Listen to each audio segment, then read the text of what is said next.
হরে কৃষ্ণা। তো আমরা আজকে গীতার ষষ্ঠ অধ্যায়ে এসে উপনীত হয়েছি।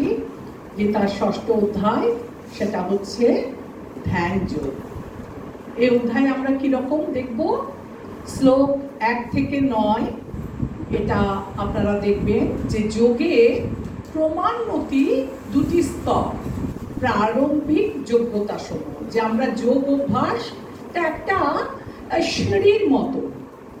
তো এই যে সিঁড়ি আমরা যোগের মাধ্যমে যাব, যোগ সাধনা করে সেই সিঁড়িটা ধীরে ধীরে উঠব, সেটা আপনাদের প্রারম্ভিক যোগ করতে গেলে কি কি প্রয়োজন সে সম্পর্কে প্রথম 1 থেকে 6 শ্লোকে আমরা ডিসকাস করব।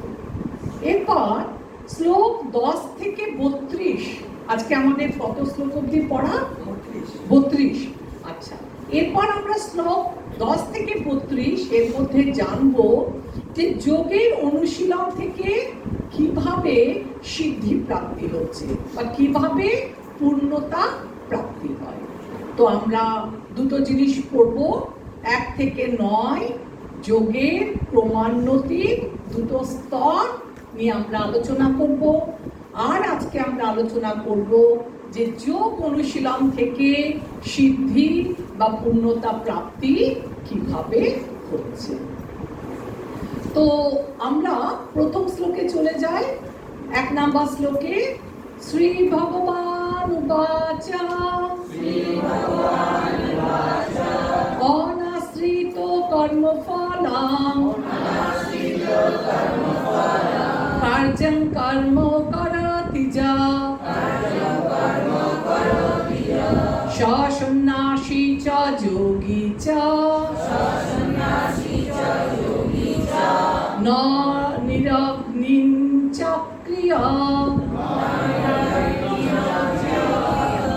পরমেশ্বর ভগবান বললেন, যিনি অগ্নিহোত্রাদি কর্ম ত্যাগ করেছেন এবং দৈহিক চেষ্টা শূন্য, তিনি সন্ন্যাসী বা যোগী নন। যিনি কর্মফলের প্রতি আসক্ত না হয়ে তার কর্তব্য কর্ম করেন, তিনি যথার্থ সন্ন্যাসী বা যোগী। তাহলে আমরা কি দেখছি যে আমরা এই অধ্যায়ে শ্রীকৃষ্ণ বর্ণনা করেছেন যে অষ্টাঙ্গ যোগ, যেটা কি অষ্টাঙ্গ যোগ কাকে বলে না, মন আর ইন্দ্রিয়গুলোকে। আমাদের মন খুব চঞ্চল, এই সাথে ইন্দ্রিয়গুলো সর্বদা বাইরের জগতে রূপ রস শব্দ গন্ধ স্পর্শকে আকর্ষণ করতে চায়। তো যে যোগের মাধ্যমে আমাদের মন আর ইন্দ্রিয়গুলো সংযত করা হয়, তার মধ্যে একটা পন্থাকে কি বলা হয়? অষ্টাঙ্গ যোগ। আর আমরা দেখব যে এই কৃষ্ণ ভাবনামৃত কর্ম বা কাজ এই অষ্টাঙ্গ যোগ থেকেও শ্রেষ্ঠ। কিন্তু সাফল্যের মানদণ্ড হচ্ছে কর্মফলের প্রত্যাশা না করে শ্রী ভগবানের সেবা করার মধ্যে যে কর্ম আছে, সেটাই হচ্ছে আসল কর্ম। কেমন? আমাদের উদরে যখন আমরা খাদ্য দিই, তখন যেমন স্বতন্ত্রভাবে হাত পা চোখ মুখ সব কিছু পুষ্ট হয়ে যায়, ঠিক তেমনি ভাবে আমরা যখন ভগবানকে ভক্তি করছি, তখন শ্রীকৃষ্ণকে ভক্তি করছি, একই সাথে সমস্ত যোগগুলো পরিপূর্ণ হয়ে যায়। কিন্তু কিছু ভ্রান্ত সন্ন্যাসী আছে যারা মনে করে সব রকম জাগতিক কর্তব্য থেকে মুক্ত হয়েছে, তাই তারা অগ্নিহোত্র যজ্ঞাদি অনুষ্ঠান করা ত্যাগ করে। অগ্নিহোত্রের যোগ্যতা কি জিনিস? সকালে উঠে যজ্ঞের মাধ্যমে, অগ্নিতে হুতাহুতির মাধ্যমে এক প্রকারের যোগ। কিন্তু কিছু সন্ন্যাসী আছে যারা তাদের কর্তব্য কর্ম সব কিছু ত্যাগ করে কি করছে? শুধু ভগবানের নাম গান চিন্তা করছে, জপ করছে। কিন্তু ভগবান এখানে জানিয়েছেন যে তারা দৈহিক চেষ্টা শূন্য, তিনি সন্ন্যাসী বা যোগী না। অপরদিকে যে কর্মফলের প্রতি আসক্ত না হয়ে কেবলমাত্র তার কর্তব্য কর্ম করে এবং একই সাথে কর্মফলের মাধ্যমে ভগবানের সেবা করে, তারাই হচ্ছে আসল যোগী। তাহলে আমরা কি দেখলাম না, দেখুন এখানে বলেছে ব্যক্তিগত স্বার্থের দ্বারা প্রভাবিত যোগীরা কিংবা জ্ঞানীরা। যোগীরা কি চায়? যোগীরা তাদের অন্তরে পরমাত্মা রূপে ভগবানকে দেখতে চায়। আর জ্ঞানীরা কি চায়? জ্ঞানীরা চায় যে পরমাত্মা রূপে না, জ্ঞানীরা চায় ব্রহ্মজ্যোতিতে বিলীন হয়ে যেতে। দুখানেই দুই জায়গাতে কিন্তু স্বার্থ আছে। তিনিও তার আত্মতৃপ্তির আকাঙ্ক্ষার দ্বারা প্রভাবিত, তারা সকলেই। কিন্তু কৃষ্ণ ভাবনা ভাবিত ভক্তই হচ্ছেন একমাত্র যোগী, যিনি পরমেশ্বরের তৃপ্তি সাধন করার জন্য নিঃস্বার্থভাবে কর্ম করেন। তাই চৈতন্য মহাপ্রভু আমাদের বলেছেন না, না ধনম না জনম না সুন্দরী কবিতাম বা জগদীশ কাময়ে মম জন্মনি জন্মনীশ্বরে ভবতাৎ ভক্তি রহিত দুঃখিত। হে জগদীশ্বর, আমি ধন কামনা করি না, আমি অনুগামী কামনা করি না, এবং আমি সুন্দরী স্ত্রীও কামনা করি না। আমার একমাত্র কামনা হচ্ছে আমি যেন জন্ম জন্মান্তর ধরে অহৈতুকী ভক্তি লাভ করতে পারি। তাহলে আমরা কি দেখলাম? প্রকৃতপক্ষে যোগী কে? তারা হচ্ছে যারা কৃষ্ণ ভক্ত করে, যাদের অন্য কোনো চাহিদা নেই, অন্য কোনো কিছুর ওপর আসক্তি নয়, তারাই ভক্তি যোগের মাধ্যমে তারাই হচ্ছে প্রকৃত সন্ন্যাসী। 2 নম্বর শ্লোক দেখুন, জং সন্ন্যাসম ইতি প্রাহু যোগং তং বিদ্ধি পাণ্ডব নাহি সন্ন্যস্ত সংকল্প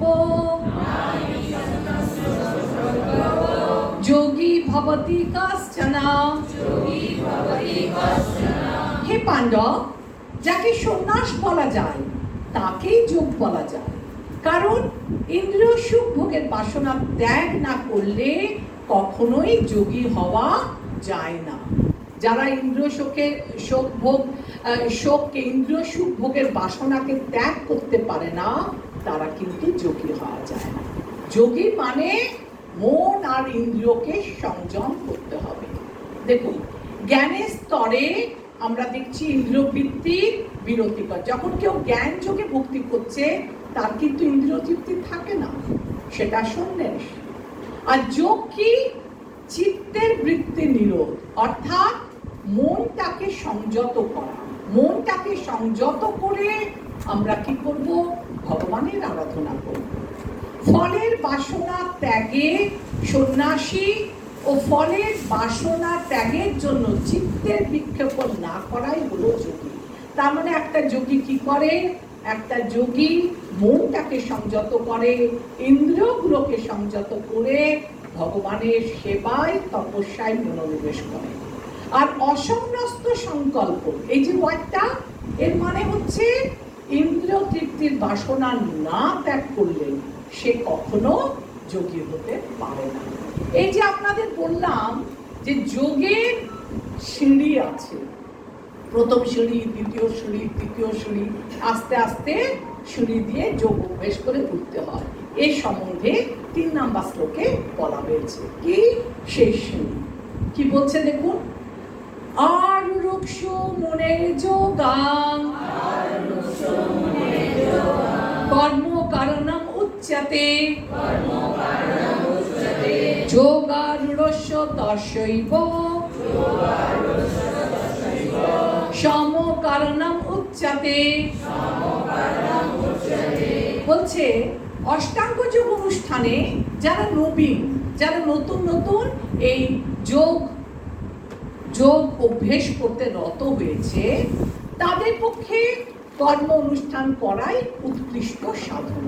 তারা কর্মের মাধ্যমে ধীরে ধীরে মনকে, ইন্দ্রিয়গুলোকে সংযত করবে। আর যারা ইতিমধ্যে যোগারূঢ় হয়েছে, এই যোগারূঢ়, এই শব্দটার অর্থ কি? আরূঢ় মানে চড়ে বসা। হ্যাঁ, আমরা বলি না সিংহাসনে আরূঢ় হয়েছে, রথে আরূঢ় হয়েছে, রথে চড়ে বসেছে। যোগারূঢ়া মানে যারা এই যোগ পদ্ধতিতে অতি পরিপক্ক যোগী, যারা যোগ সাধনায় সিদ্ধ হয়েছে, তাদের কি বলা হচ্ছে? যোগারূঢ়। ইতিমধ্যেই যারা যোগারূঢ় হয়েছেন তাদের পক্ষে সমস্ত কর্ম থেকে নিবৃত্তই হচ্ছে উৎকৃষ্ট সাধন। তাহলে প্রারম্ভিকভাবে সিঁড়ি একটা, এই সিঁড়িতে প্রথম যারা ভক্ত যোগী যোগ সাধনায় রত হয়েছে তাকে বলা হয় যোগারূঢ় স্তর। যোগারূঢ় স্তরে সে নবীন ভক্ত, সে কর্ম করবে। আর যোগারূঢ় স্তরে যোগ সাধন করতে করতে সে জ্ঞান যোগ, ধ্যান যোগ, ভক্তি যোগ, এই সব যোগ অতিক্রম করে যখন সে যোগারূঢ় স্তরে উন্নীত হবে, এই যোগারূঢ় স্তর হচ্ছে সব থেকে উঁচু স্তর। তাহলে সিঁড়িটা কি? 1 নম্বর সিঁড়িতে কে আছে? যোগারূঢ়, নবীন নবীন ভক্ত, ওকে বলা হয় যোগারূঢ়, যোগারূঢ়।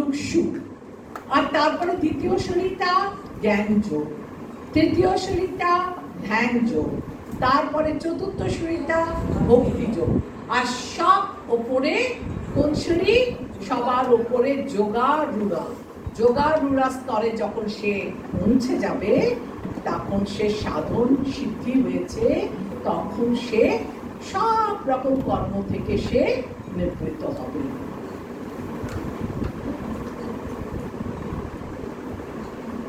আচ্ছা, এবার 4 নম্বর শ্লোকে দেখুন কি বলছে। যদা হি ইন্দ্রিয়ার্থেষু ন কর্মস্যনুসজ্জতে সর্বসংকল্প সন্ন্যাসী যোগারূঢ় তদুচ্যতে।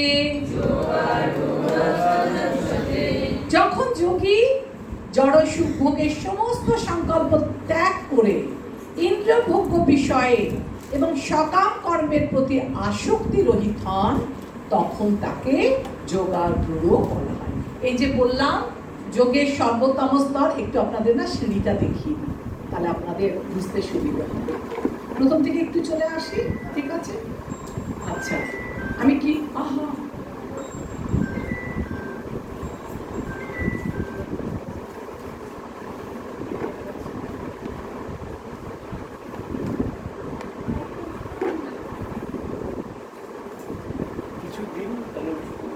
ডায়েরি ফাইল আছে কিছু? আপনার কাছে এক্সট্রা বই থাকলে দিতে পারেন। ঠিক আছে, আপনারা দেখতে পাচ্ছেন? এটা আমি ফটাফট পেরিয়ে যাই বলে। দেখুন, আজকে আমাদের আলোচ্য বিষয় 6ষ্ঠ অধ্যায় ধ্যান যোগ। 1 থেকে 9 শ্লোক পর্যন্ত আমরা যোগের ক্রমান্বতির 2টি স্তর, প্রারম্ভিক যোগ্যতা সমূহ ইত্যাদি নিয়ে আলোচনা করছি। 10 থেকে 32 যোগের অনুশীলন থেকে সিদ্ধি বা পূর্ণতা প্রাপ্তি। আর 33 শ্লোকের গুলোর মধ্যে আমি আজকে গেলাম না, পরের দিন আমরা আলোচনা করব। 1 নম্বর শ্লোক আমি আলোচনা করেছি, 2 নম্বর শ্লোক আলোচনা করে আপনাদের কি বললাম যে জ্ঞানের স্তরে কি হয়? ইন্দ্রিয়ের বৃত্তি বিরতির, মানে ইন্দ্রিয় তৃপ্তি থাকে না, এরা যথার্থ সন্ন্যাস।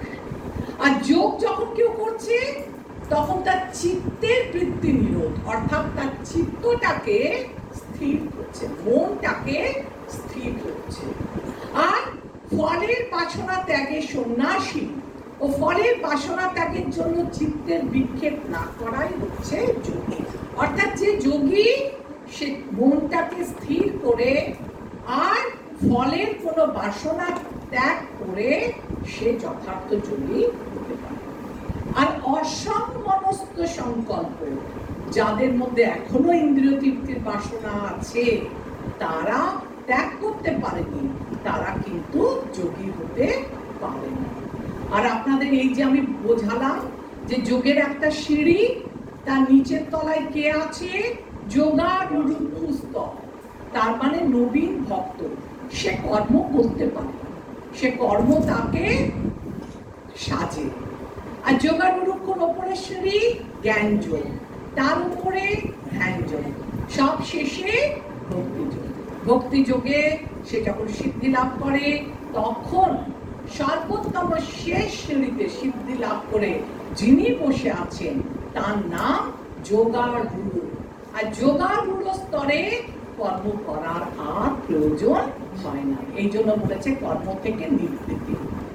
আর এই যে নিচু স্তরটা না যোগারূঢ়, এরা এরা হচ্ছে নবীন ভক্ত, এদেরকে কিন্তু কর্ম করতে হবে। যম, আপনাদের ওই যে আপনারা মুখস্থ করেছিলেন না, কটা? 8টা। প্রথমটা নবীন ভক্তকে যম করতে হবে। যম মানে কি? নিষেধাজ্ঞা। নিষেধাজ্ঞা কি? না, তোমরা মাদক দ্রব্য গ্রহণ করবে না, আমিষ আহার গ্রহণ করবে না, অবৈধ সঙ্গ করবে না, আর একটা কি? আর কোন রকমের দ্রুত ক্রীড়া করবে না। এই সব নিয়মগুলো তোমাকে মানতে হবে। নিষেধাজ্ঞা। নিয়ম, নিয়ম কি? প্রয়োজনীয় বিধি অনুশীলন করতে হবে।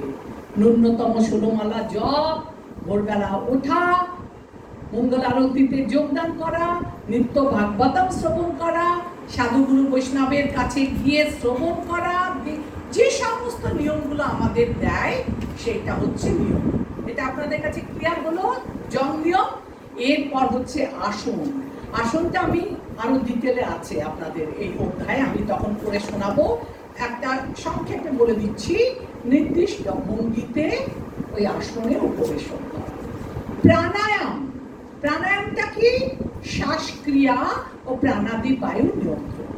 প্রত্যাহার, প্রত্যাহার মানে ত্যাগ করা, মন আর ইন্দ্রিয়গুলোকে জড় বিষয় থেকে প্রত্যাহার, অর্থাৎ সেদিকে মনোনিবেশ না করা। ধারণা, ধারণাটা কি জিনিস? চাক্ষুষ বা মানসিক ভাবে কোনো বিষয়ে একাগ্রতা সাধন করা, একটা ধারণা। চোখেও হতে পারে, মনের দিক থেকেও হতে পারে। ধ্যান, পরম তত্ত্বের উপর মনকে কেন্দ্রীভূত করা। আর সমাধি, নিরন্তর পরমাত্মা বা ভগবত ভক্তির উপলব্ধি। যারা নতুন নবীন তারা কি কি করবে? আরো নিরুক্ষ দশা, যম, নিয়ম, আসন, প্রাণায়াম, প্রত্যাহার, এইগুলো তারা সবসময় করবে। আর যারা আরূঢ়, অলরেডি সিদ্ধি পেয়েছে, তারা প্রত্যাহার, ধারণা, ধ্যান, সমাধি, এগুলোর মাধ্যমে চেষ্টা করবে। আচ্ছা, যোগারূঢ় ব্যক্তি কাকে বলে আপনাদের সাথে আলোচনা করলাম। 5 নাম্বার দেখুন কি বলছে। 5 নাম্বার বলছে, উদ্ধরেত আত্মনা আত্মানাম ন আত্মানাম অবসাদয়েৎ আত্মৈব হি আত্মনো আত্মন্যৈবি আত্মনো বন্ধু আত্মৈব রিপিরাত্মনা। মানুষের কর্তব্য তার মনের দ্বারা নিজেকে জড়জগতের বন্ধন থেকে উদ্ধার করা। মনের দ্বারা আত্মাকে অধঃপতিত করা কখনোই উচিত না। মনই জীবের অবস্থা ভেদে বন্ধু আর শত্রু হয়ে থাকে। আমাদের কি উচিত? মনটাকে আমাদের দমন করা। আর এই মনটাকে যদি আমরা সংযত করতে না পারি তাহলে আমরা কি করব? আমরা যদি আমাদের ইন্দ্রিয়গুলোকে মনের দ্বারা সংযত না করতে পারবো তাহলে আমাদেরকে কি বলা হয়? গৃহলিপ্ত। আর যে ব্যক্তি মনের দ্বারা ইন্দ্রিয়গুলোকে সংযম করতে সক্ষম হয়েছে তাকে কি বলা হয়? গোস্বামী। গো শব্দের অর্থ ইন্দ্রিয়, ইন্দ্রিয়ের স্বামী। কি করে? কারণ কি সে মনের দ্বারা ইন্দ্রিয়গুলোকে সংযত, কন্ট্রোল করতে সক্ষম হয়েছে। তাহলে এখান থেকে গো দাস আর গোস্বামী শব্দটা খুব উল্লেখযোগ্য।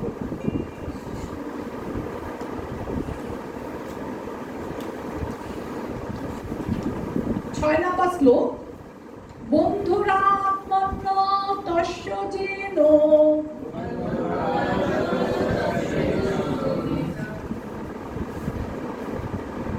আত্মৈব আত্মনাজিতা অনাত্মনস্তু শত্রুত্বে বর্ততে আত্মৈব শত্রুবৎ। যিনি তার মনকে জয় করেছেন, তার মন তার পরম বন্ধু, কিন্তু যিনি তা করতে অক্ষম, তার মনই তার পরম শত্রু। দেখুন, আমাদের মন অনেক কিছু চায়, অনেক কিছু পেতে চায়, কিন্তু বুদ্ধি দিয়ে মনটাকে সংযত করতে হয়। আর যে বুদ্ধি দিয়ে মনকে সংযত করতে পারে না, সে কি হয়ে গেল? মনের শত্রু হলো। আর যে মনকে কন্ট্রোলে করতে পেরেছে বুদ্ধি দিয়ে, আপনার চোখ অনেক কিছু দেখছে, সবকিছু পেতে চাইছে, আপনি কি যাবেন? আপনার মন বলছে যান, এখানে রাধা গোবিন্দর কত সুন্দর বিগ্রহ, আপনি ভেতরে ঢুকে ওই রাধা গোবিন্দকে কি করুন? পায়ে হাত দিয়ে প্রণাম করুন। আপনার বুদ্ধি কি বলবে? না, এটা আপনার কাজ না। আপনি ভক্ত, ভগবানকে মনে মনে আরাধনা করুন, দূর থেকে করুন, এগুলো পূজারীর কাজ। পূজারীরা তাদের টাচ করবে, তাদের শৃঙ্গার করবে, তাদেরকে বস্ত্রাদি অলঙ্কার দিয়ে সজ্জিত করবে, অর্চন করবে, পূজা করবে, এটা পূজারীর কাজ। কে আমাকে কন্ট্রোল করলো? বুদ্ধি। মন চাইছিল যায় একবার এত সুন্দর মূর্তি, ভাবুক মন চাইছে আমি গিয়ে একটুখানি আলিঙ্গন করি, মহাপ্রভু আছে, আলিঙ্গন করব, কিন্তু বুদ্ধি বলল না, এ স্থলে তোমার ভেতরে যাওয়া নিষেধ। তো যখন আমরা মনকে বুদ্ধি দিয়ে কন্ট্রোল করব, তখন মন হবে আমাদের বন্ধু। আর যখন আমরা সেটা করবো না, আমরা পাপ কাজে লিপ্ত হয়ে যাব, তখন আমাদের মন হবে আমাদের শত্রু। আচ্ছা, ঠিক আছে, আরো দুটো এক্সাম্পল দেখিয়েছিল অন্যভাবে। দেখুন, 3 রকমের আছে: জড়বাদী, পেটু, ভক্ত। মন্দিরে অনেক কিছু সাজানো আছে, আপনি ভক্ত দেখছেন, কি দেখছেন? যারা জড়বাদী তারা কি চোখে দেখছে? তারা দেখছে মন্দিরে জড় চাকচিক্য, জাঁকজমক ও ভোগের উপকরণের প্রাচুর্য। তারা জড় ইন্দ্রিয় দিয়ে ভগবানকে দর্শন করছে। আর যারা পেটু, খেতে ভালোবাসে, তারা কি দেখছে? নানাবিধ চর্ব, চোষ্য, লেহ, পেয় পাথরের সামনে অপচয় করা হচ্ছে। ওরা মূর্তি মানে স্বয়ং ভগবান। বলে না, বিগ্রহ নহ তুমি, সাক্ষাৎ গজেন্দ্র নহ। কিন্তু যারা পেটু, তারা মনে করছে তাদের কাছে বিগ্রহ মানে একটা প্রস্তর মূর্তি ছাড়া আর কিছুই না। যারা ভক্ত, তাদের বিচার কি? সাক্ষাৎ পরমেশ্বর ভগবান এবং তার চমৎকার সেবার সুযোগ বিদ্যমান কোথায়? এই মন্দিরে। তো এই হচ্ছে জড়বাদী, পেটু আর এদের মধ্যে পার্থক্য, আর ভক্তের মধ্যে পার্থক্য। এই যে আপনাদের যোগের সিঁড়ি বললাম, যারা নবীন ভক্ত তারা ছিল যোগারূঢ়, আর যারা জ্ঞান, যোগ, ভক্তি করে উন্নত সিদ্ধি লাভ করেছে, তাদের একদম শেষ সীমায় তারা হচ্ছে যোগারূঢ়। এখন বলছে, এই যে যোগারূঢ় পুরুষ, এরা কারা? এদের লক্ষণই বা কি করে বুঝবো যে এরা যোগারূঢ় পুরুষ? এটা 7 নম্বর শ্লোকে বলছে, চিত্তাত্মন প্রশান্তস্য পরমাত্মা সমাহিত শীতোষ্ণ সুখ দুঃখেষু তথা মান অপমানায়। জিতেন্দ্রিয় ও প্রশান্ত চিত্ত ব্যক্তি পরমাত্মাকে উপলব্ধি করতে পেরেছে। তার কাছে শীত ও উষ্ণ, সুখ ও দুঃখ, সম্মান ও অপমান সবই সমান। আপনাদের আমি ক্লাসে আলোচনা করেছিলাম, জড় ভরতের গল্প করেছিলাম, যে জড় ভরতের মধ্যে কোনো মান অপমান ছিল না, কোনো বোধ ছিল না। ডাকাত দল ধরে গেল, চলে গেল। ডাকাত দল গিয়ে মা কালীর কাছে বলি দিতে গেল, সেখানেও মাথা ঢুকিয়ে দিল হাড়ি পাতে। কে বাঁচালো? মা কালী তখন ওখানে জড়ভরতকে। তো এদের ভগবান যা করাবে তাতেই আমরা সন্তুষ্ট, আর অন্য কিছু চাহিদা এদের থাকে না। যেমন একটা জড়জগতে তুলনা করেছে, এরা অবশ্যই কাজ করছে। জড়জগতে কেমন? অপারেশন থিয়েটারে যখন কাউকে নিয়ে যাওয়া হয়, কি করে একটা অপারেশন করার আগে জায়গাটাকে অবশ করে দেয় না, অ্যানাস্থেসিস এসে, তখন ও হাতটা দিয়ে দেয়, আঙুল কাটা হোক আর হাত কাটা হোক, ও কিছুই বুঝতে পারে না। যেমন ভাবে খুশি ওকে নিয়ে যেমন খুশি অপারেশন করে দেয়, আর ও যা করাচ্ছে সেটাতেই ইয়েস। আরেকটা উদাহরণ দিয়েছিলাম আপনাদের, একটা ছাগলকে তার মালিক নিয়ে যাচ্ছে, তো সম্পূর্ণভাবে সে মালিকের শরণাগত। সে ছাগল গেল, দেখছে আরো ছাগলকে বলি দিচ্ছে, কাটা হচ্ছে, আর তারও পালি আসবে, কিন্তু সে কি করছে? দেখে যাচ্ছে এবং নির্বিকার চিত্তে ওই কাঁঠাল পাতা, ওই পাতাগুলোকে খেয়েই যাচ্ছে। সে একদম কি বলবো, অবশ হয়ে তার নিজেকে মালিকের উপর সম্পূর্ণ ছেড়ে দিয়েছে। সে যা করবে তাই, আমার আর নিজের করণীয় কিছু নেই। তো যারা যোগারূঢ় পুরুষ, তারা শীত উষ্ণ। এই শীত উষ্ণটা কিসে? কোথায়? দৈহিক স্থূল স্তরে। ঠান্ডা গরম আপনাদের দেহে লাগে না, তো শীত উষ্ণ যে জ্ঞান, সেটা আপনাদের দেহাত্ম স্তরে। আর সুখ দুঃখ আপনার মানসিক স্তর, সূক্ষ্ম স্তর। আমাদের দেহটা হচ্ছে স্থূল আর মনটা হচ্ছে সূক্ষ্ম, আমরা মনটাকে দেখতে পাই না, কিন্তু সুখ দুঃখ অনুভূতিগুলো আমাদের মনের মধ্যে হয়, এটা আমাদের মানসিক স্তর। আর মান অপমান, কেউ আপনাকে প্রশংসা করলো, আপনি খুশি হলেন, কেউ আপনাকে অপমান করলো, এটা হচ্ছে অতি সূক্ষ্ম, এটা হচ্ছে অহংকার স্তর। তাহলে শীত উষ্ণ দৈহিক স্তর, সুখ দুঃখ মানসিক স্তর, মান অপমান অহংকারের স্তর। এই তিনটে স্তরেই যারা সিদ্ধ ভক্ত, যোগারূঢ়, তাদের কিছু এসে যায় না।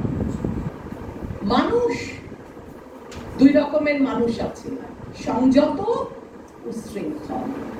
উচ্ছৃঙ্খলের কথা ছেড়েই দিলাম, পাপি তাপি।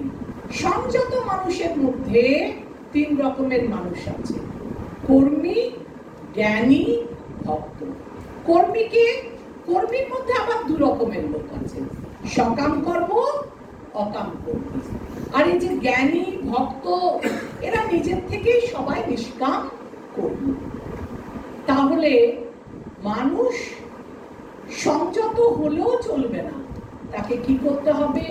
ধীরে ধীরে কর্মী থেকে জ্ঞানীতে যেতে হবে, জ্ঞানী থেকে ভক্তে যেতে হবে।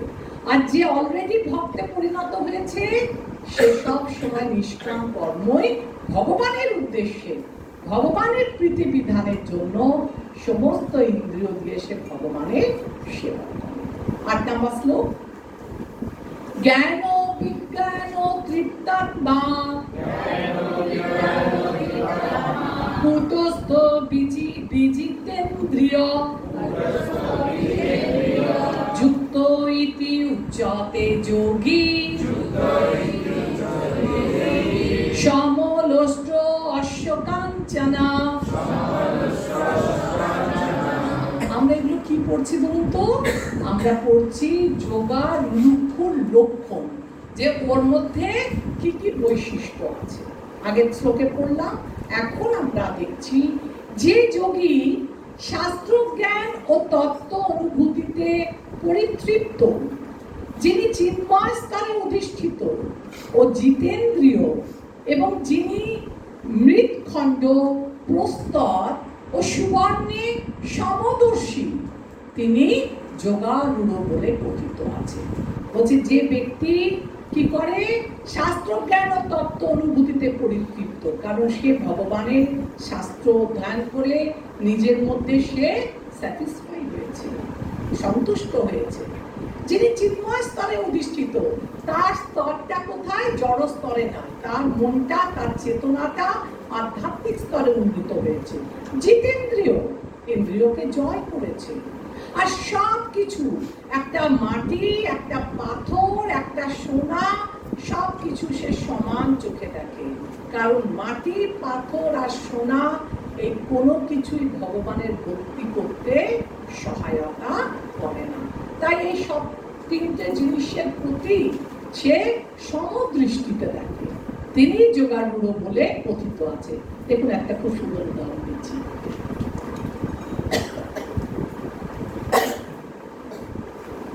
যে বিষয়ী ব্যক্তি না, সে কি করে,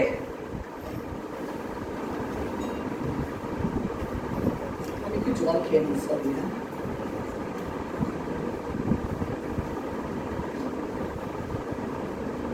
আপনারা সবাই একবার রিডিং করে দিন। কি লেখা আছে? বিষয়ী ব্যক্তি, অষ্টাঙ্গ যোগী আর কৃষ্ণ ভক্ত।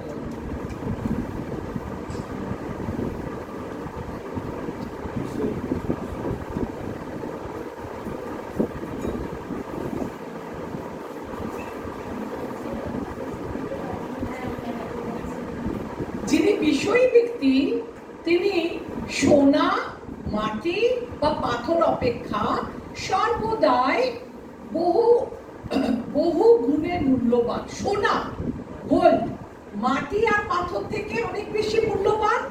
যারা বিষয়ী ব্যক্তি, ও কি সোনা মাটি ইকুয়াল ভ্যালু করবে? না, সোনার দামটা একটা বিষয়ের কাছে অনেক বেশি ভ্যালু হবে। তা দিয়ে প্রভূত ভোগ সাধনা করা সম্ভব।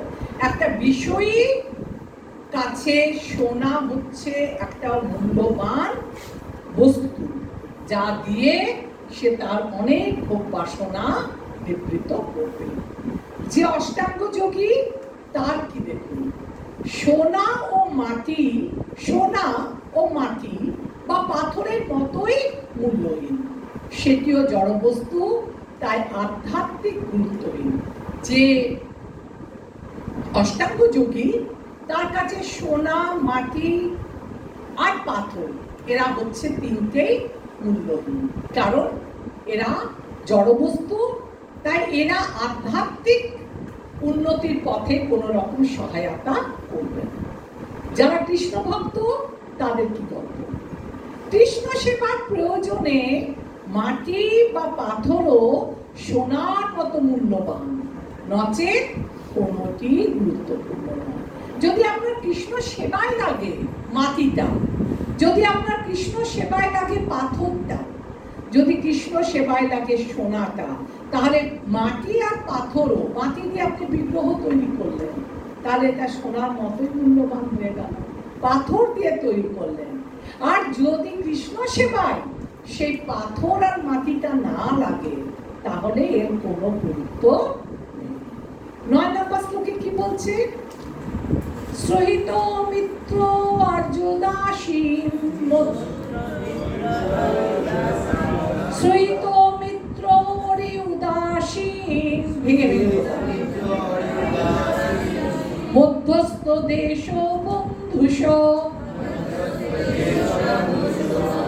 সাধুষ পিচ পাপেষু, সমবুদ্ধি বিশেষতে। যিনি সহিত, সহিত মানে কি? বন্ধু, মিত্র, শত্রু, উদাসীন, মধ্যস্থ, মৎস্য, বন্ধু, ধার্মিক ও পাপাচারী, সকলের প্রতি সমবুদ্ধি, তিনি শ্রেষ্ঠতা লাভ করেছেন। এইসব কোয়ালিটিগুলো কার মধ্যে আছে? যোগারূঢ় কোয়ালিটি আছে। যোগারূঢ় দুটো জিনিস। যোগারূঢ় হচ্ছে একদম নবীন, আর যে যোগ সাধনায় উন্নত হয়ে টপ মোস্ট কি বলে সিঁড়িতে আছে, ধাপে আছে, তাকে বলা হয় যোগারূঢ়। তাহলে কি দেখলাম? সে কাদের প্রতি সম? সাধু ব্যক্তি, সুহৃদ ব্যক্তি, মিত্র, বন্ধু, উদাসীন। দেখেন না, কোনো কোনো আছে যে আপনার বন্ধুও নয়, মিত্রও নয়, সুহৃদও নয়, সে আপনার সঙ্গে বেশি কথাবার্তাও বলে না, তার সঙ্গে আপনার কোনো শত্রুতাও নেই, উদাসীন থাকে আপনার প্রতি। কোনো কোনো জন থাকে মধ্যস্থকারী, সে মিডল ম্যান থাকে, কারোর সঙ্গে কারো আলাপ আলোচনা করিয়ে দিল, এক বন্ধুর সঙ্গে আরেক বন্ধুর পরিচয় করে দিল। মৎস্যর, মৎস্যটা হচ্ছে মাৎসর্য, যার মধ্যে আপনার প্রতি অনেক ঈর্ষা আছে। শত্রু, যিনি আপনার শত্রুতা করে পেছনে। পাপাচারী, যিনি সত্যি পাপে প্রবৃত্ত হয়। এই সবার প্রতি তার সমভাবর মানুষে, যদি তার শত্রুও হয়, যদি কোনো পাপীও হয়, তাদের প্রতি যে মনোভাব, যে সাধু শহীদ মিত্র, তাদের প্রতিও একই রকম মনোভাব।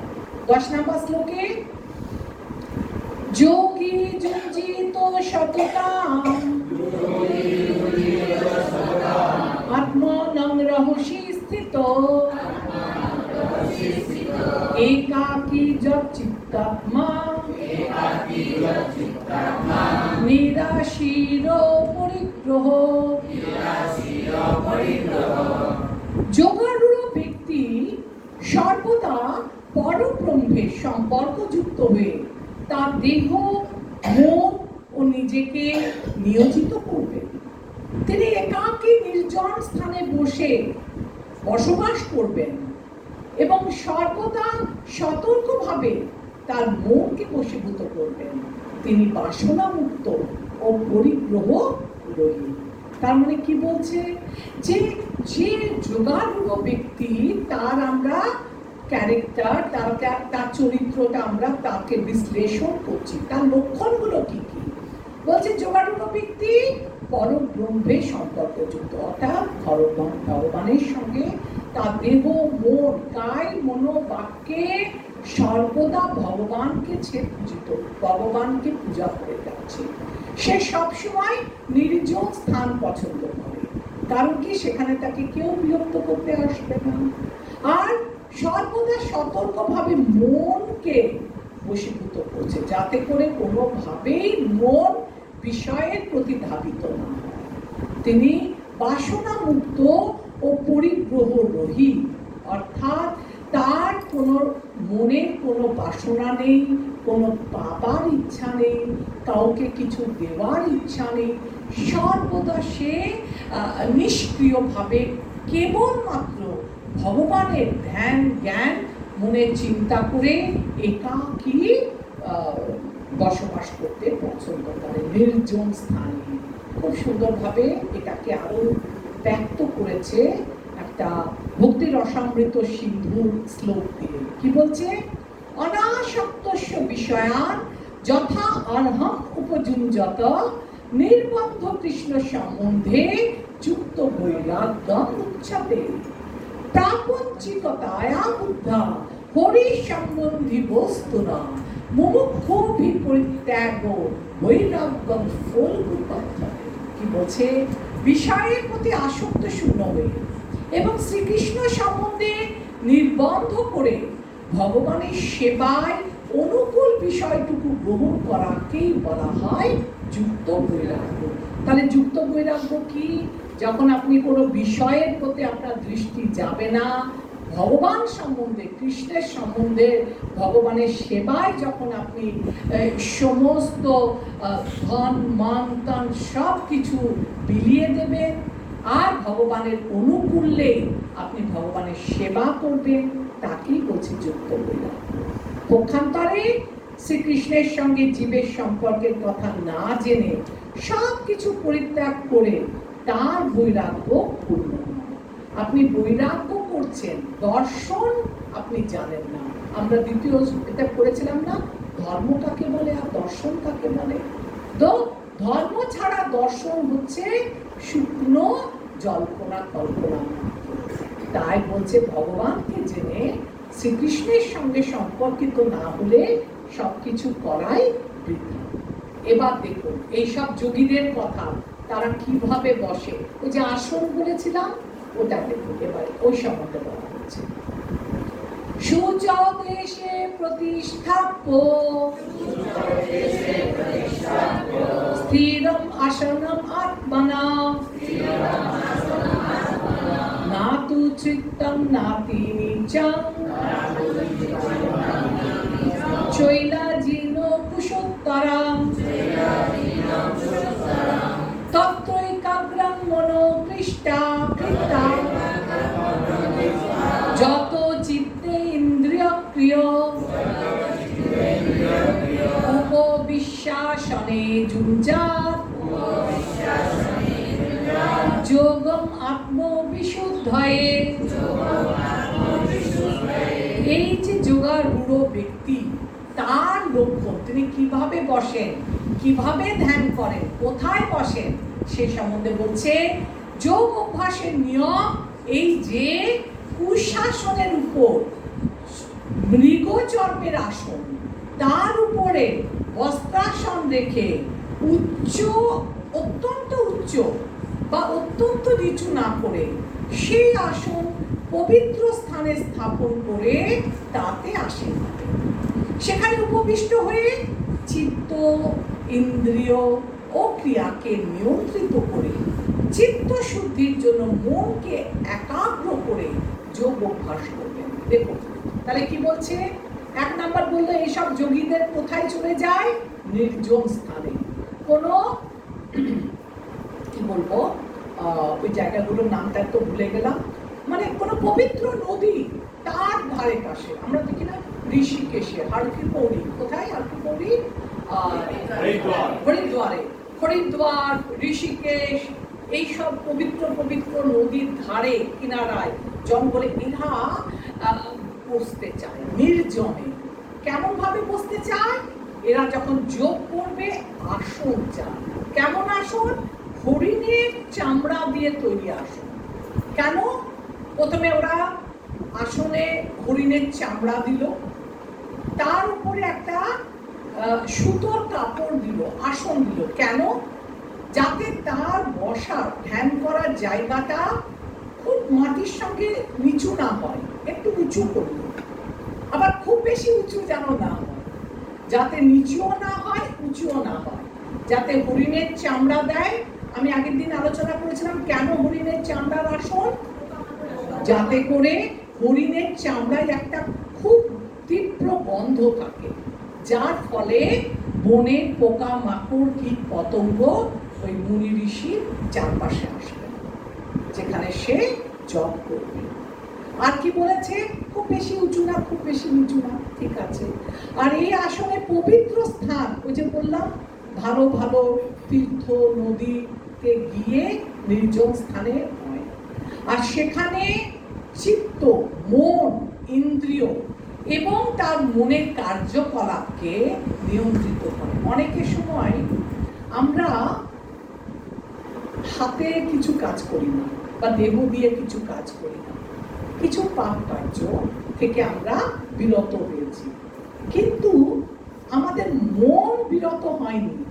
আমরা শুয়ে শুয়ে সেই সব পাপ কাজের কথা অনেক সময় চিন্তা করি, সেটা কিন্তু পাপেরই অধিকারী। অত সক্রিয় পাপ না হলেও কিছুটা পাপ আপনাদের আছে। মনটাকেও পবিত্র রাখতে হবে। আমি মনে মনেও চুরি করবো না কাউকে, মনে মনেও কারোর অনিষ্টর কথা চিন্তা করবো না। কেউ আমাকে কটু কথা বলেছে, রাগ তো আমাদের হয়, আমরা তখন মনে মনে ভাবি ওকে ছেড়ে দেবো, মনে মনে চিন্তা করতে থাকি কবে আবার দেখা হবে। অতগুলো লোকের সামনে আমাকে অপমান করে দিল আর আমি কোনো উত্তরই দিতে পারলাম না, ঠিক আছে, এক মাগে শীত যায় না, তাই না, আবার দেখা হোক। আর আমরা ওই কথাটাই চিন্তা করতে থাকি যে কি করে আমি এর পরের দিন গিয়ে এত এত এত কটু কথা বলে তবে আমার শান্তি, আমাকে এতগুলো লোকের সামনে অপমান করলো, কবে আমি প্রতিশোধ নেব। এই যে আমাদের মুখ, কলিকালের মানুষ সবার মধ্যে আছে না, আমাদের কাম, ক্রোধ, লোভ, মদ, মোহ, মাৎসর্য, রিপু তো আমাদের মধ্যে আছে। কেউ আমায় বললো, আমি বলতে পারলাম না, ওর মতো অত ভালো বক্তা নই, লোকের সামনে অপমান করলো, আমি মনে মনে শত গুণে তাকে কষতে লাগলাম আর ভাবলাম আমারও একদিন সুযোগ আসবে আর আমি প্রতিদানে তাকে বলছে। এই যে আমাদের মানসিক চিন্তাটা না, কুচিন্তাটা, এটা থেকেও আমাদের মুক্তির পথে থাকলে বিরত হতে হবে। যেহেতু কথাবার্তা থেকে বিরত নই, তাই আমরা হচ্ছি অনুশীলনরত। এবার দেখুন, মূঢ় কাকে বলে, ক্ষিপ্ত কাকে বলে, বিক্ষিপ্ত কাকে বলে, একাগ্র কাকে বলে, নিরুদ্ধ কাকে বলে। মূঢ় হচ্ছে কি, যে আমরা জীবরা ভ্রমিত জীবনের উদ্দেশ্য অজ্ঞাত, অলস, নির্বল, পশুবতা। যারা জীবনের উদ্দেশ্য জানে না তারা পশুর মতো আচরণ করে। পশুর আচরণ কি? আহার, নিদ্রা, ভয়, মৃত্যু। তো যাদের প্রকৃত জ্ঞান উদয় হয়নি তারাই হচ্ছে মূঢ়। ক্ষিপ্ত কি? উত্তেজিত। কোনো কথা কেউ বলে দিল, সঙ্গে সঙ্গে আমি কি হলাম? এক্সাইটেড হয়ে গেলাম। কোনো ক্ষুব্ধ লাভের অন্য অতি সক্রিয় বা তীব্র ক্লেশ ভোগের ফলে অশান্ত। যখন আমরা কোনো কষ্ট পাই আমাদের মন অশান্ত হয়ে যায়।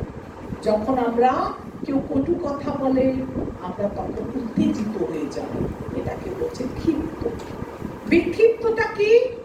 সক্রিয় কিন্তু মূল্য বিষয় থেকে সবে গিয়ে অন্যান্য আনুষঙ্গিক দিকে ধাবিত। এখানেও আমরা কি করি? মনটাকে অন্য দিকে নিয়ে যাওয়ার চেষ্টা করি। আমাদেরকে অপমান করেছে, গায়ে লেগেছে, কিন্তু মনটাকে আমরা বিক্ষিপ্ত, ডাইভার্ট করার চেষ্টা করি। একাগ্র একটি নির্দিষ্ট বিষয়ে কেন্দ্রীভূত। অর্জুন খালি পাখির চোখ দেখেছিল, আর বাকিরা পঞ্চপাণ্ডবের দ্রোণাচার্য জিজ্ঞাসা করছে তুমি কি দেখছো? যুধিষ্ঠির বলছে গাছে পাখি দেখছি, ডাল দেখছি, পাতা দেখছি, আকাশ দেখছি, সব দেখছি। তো একে একে সবাই সব বলেছিল। অর্জুনকে যখন জিজ্ঞাসা হলো যে তুমি লক্ষ্য ভেদ করবে, ধনুক ধরেছে, তোমার চোখের সামনে তুমি কি দেখছো? অর্জুন বলেছিল আমি খালি পাখির চোখ দেখছি। এটা হচ্ছে একাগ্র। আর নিরুদ্ধ কি জিনিস? নির্দিষ্ট বিষয়ে বিশেষত পারমার্থিক নিরবিচ্ছিন্নতা ভাবে পারমার্থীয় নিবন্ধ শান্ত, এরা সুখী হয়। নিরুদ্ধ মানে কেবলমাত্র ভগবানের কথা চিন্তা করে কায় মনোবাক্যে ভগবানকে যখন আমরা স্মরণ করব সেটাই নিরুদ্ধ। এখনো কিন্তু যোগারূঢ় ব্যক্তির বিশ্লেষণ চলছে। এরপরে দেখুন ওরা কিভাবে বসবে। এবার দেখুন, আসন হয়ে গেল। সমকায় শিরোগ্রীবং ধারয় অন্নচলং স্থিরা সংপ্রেক্ষ নাসিকাগ্রং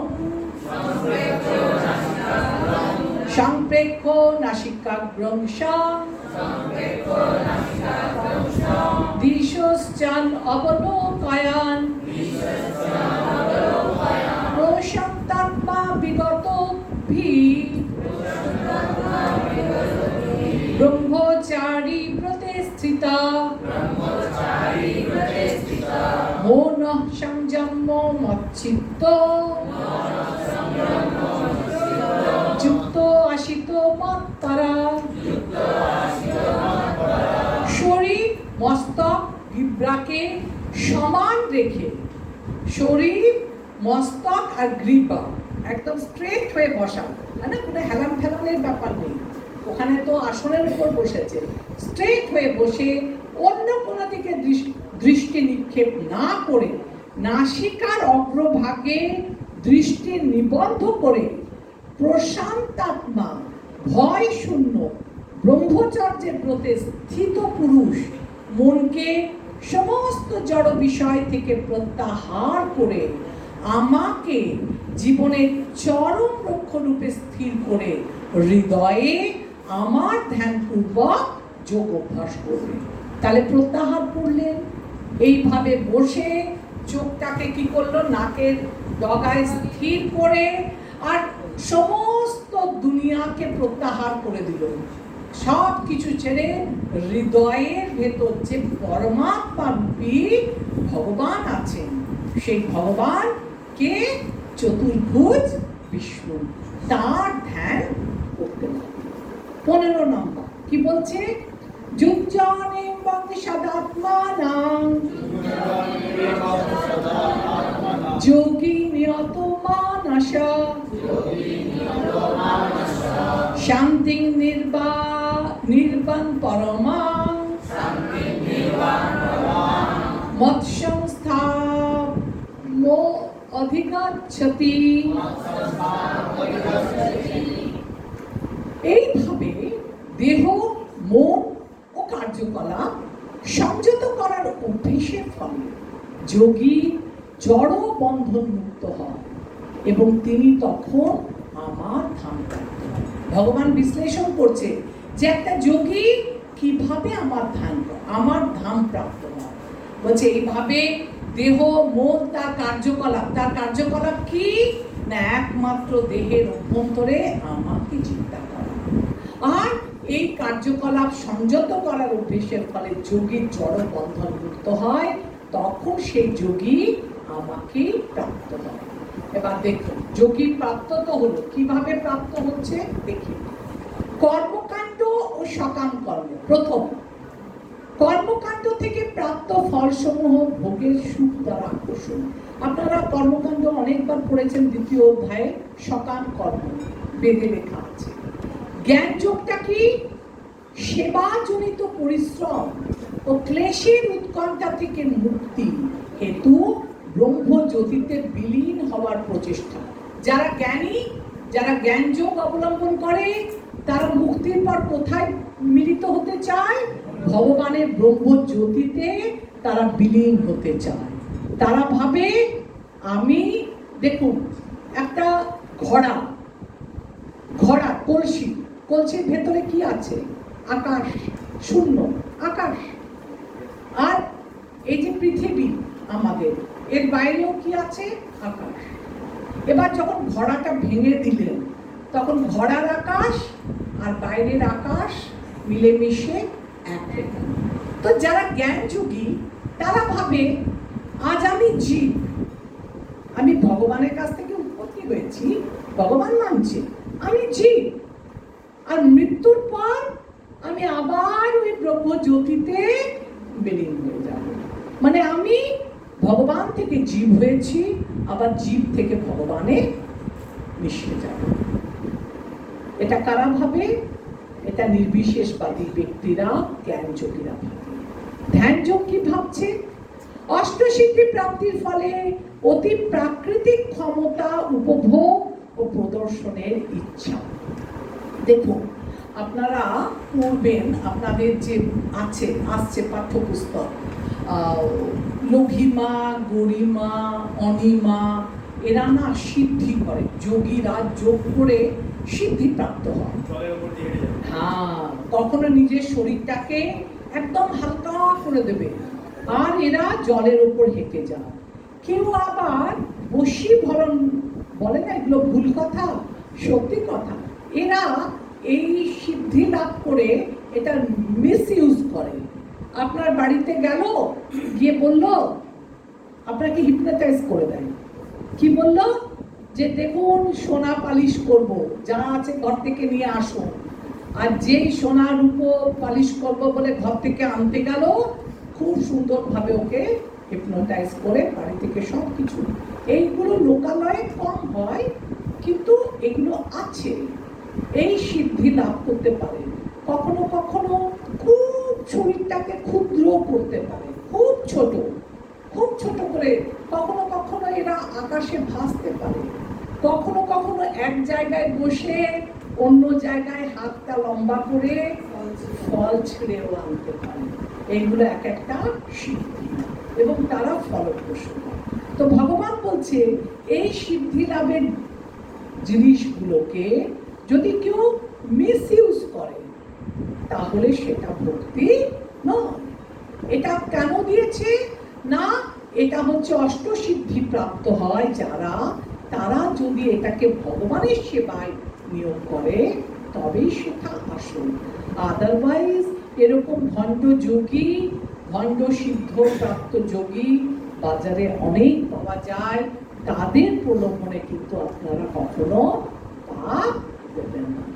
বৃন্দাবনে অনেক বা বিভিন্ন জায়গায়, বৃন্দাবন কেন সব জায়গায় এরকম ভণ্ডছড়ি যোগী ছড়াছড়ি আছে।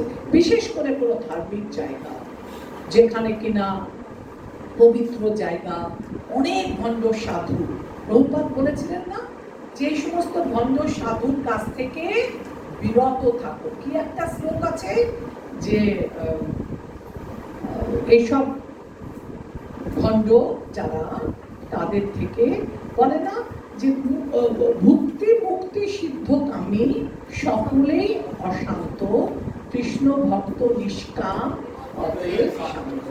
তো আমাদের ভক্তির মাধ্যমে, দেখুন লাস্টে দিয়েছে ভক্তিটা, কৃষ্ণের দাস রূপে কেবল তার সন্তুষ্টি বিধানের প্রচেষ্টাটাই হচ্ছে আমাদের যথার্থ ভক্তি।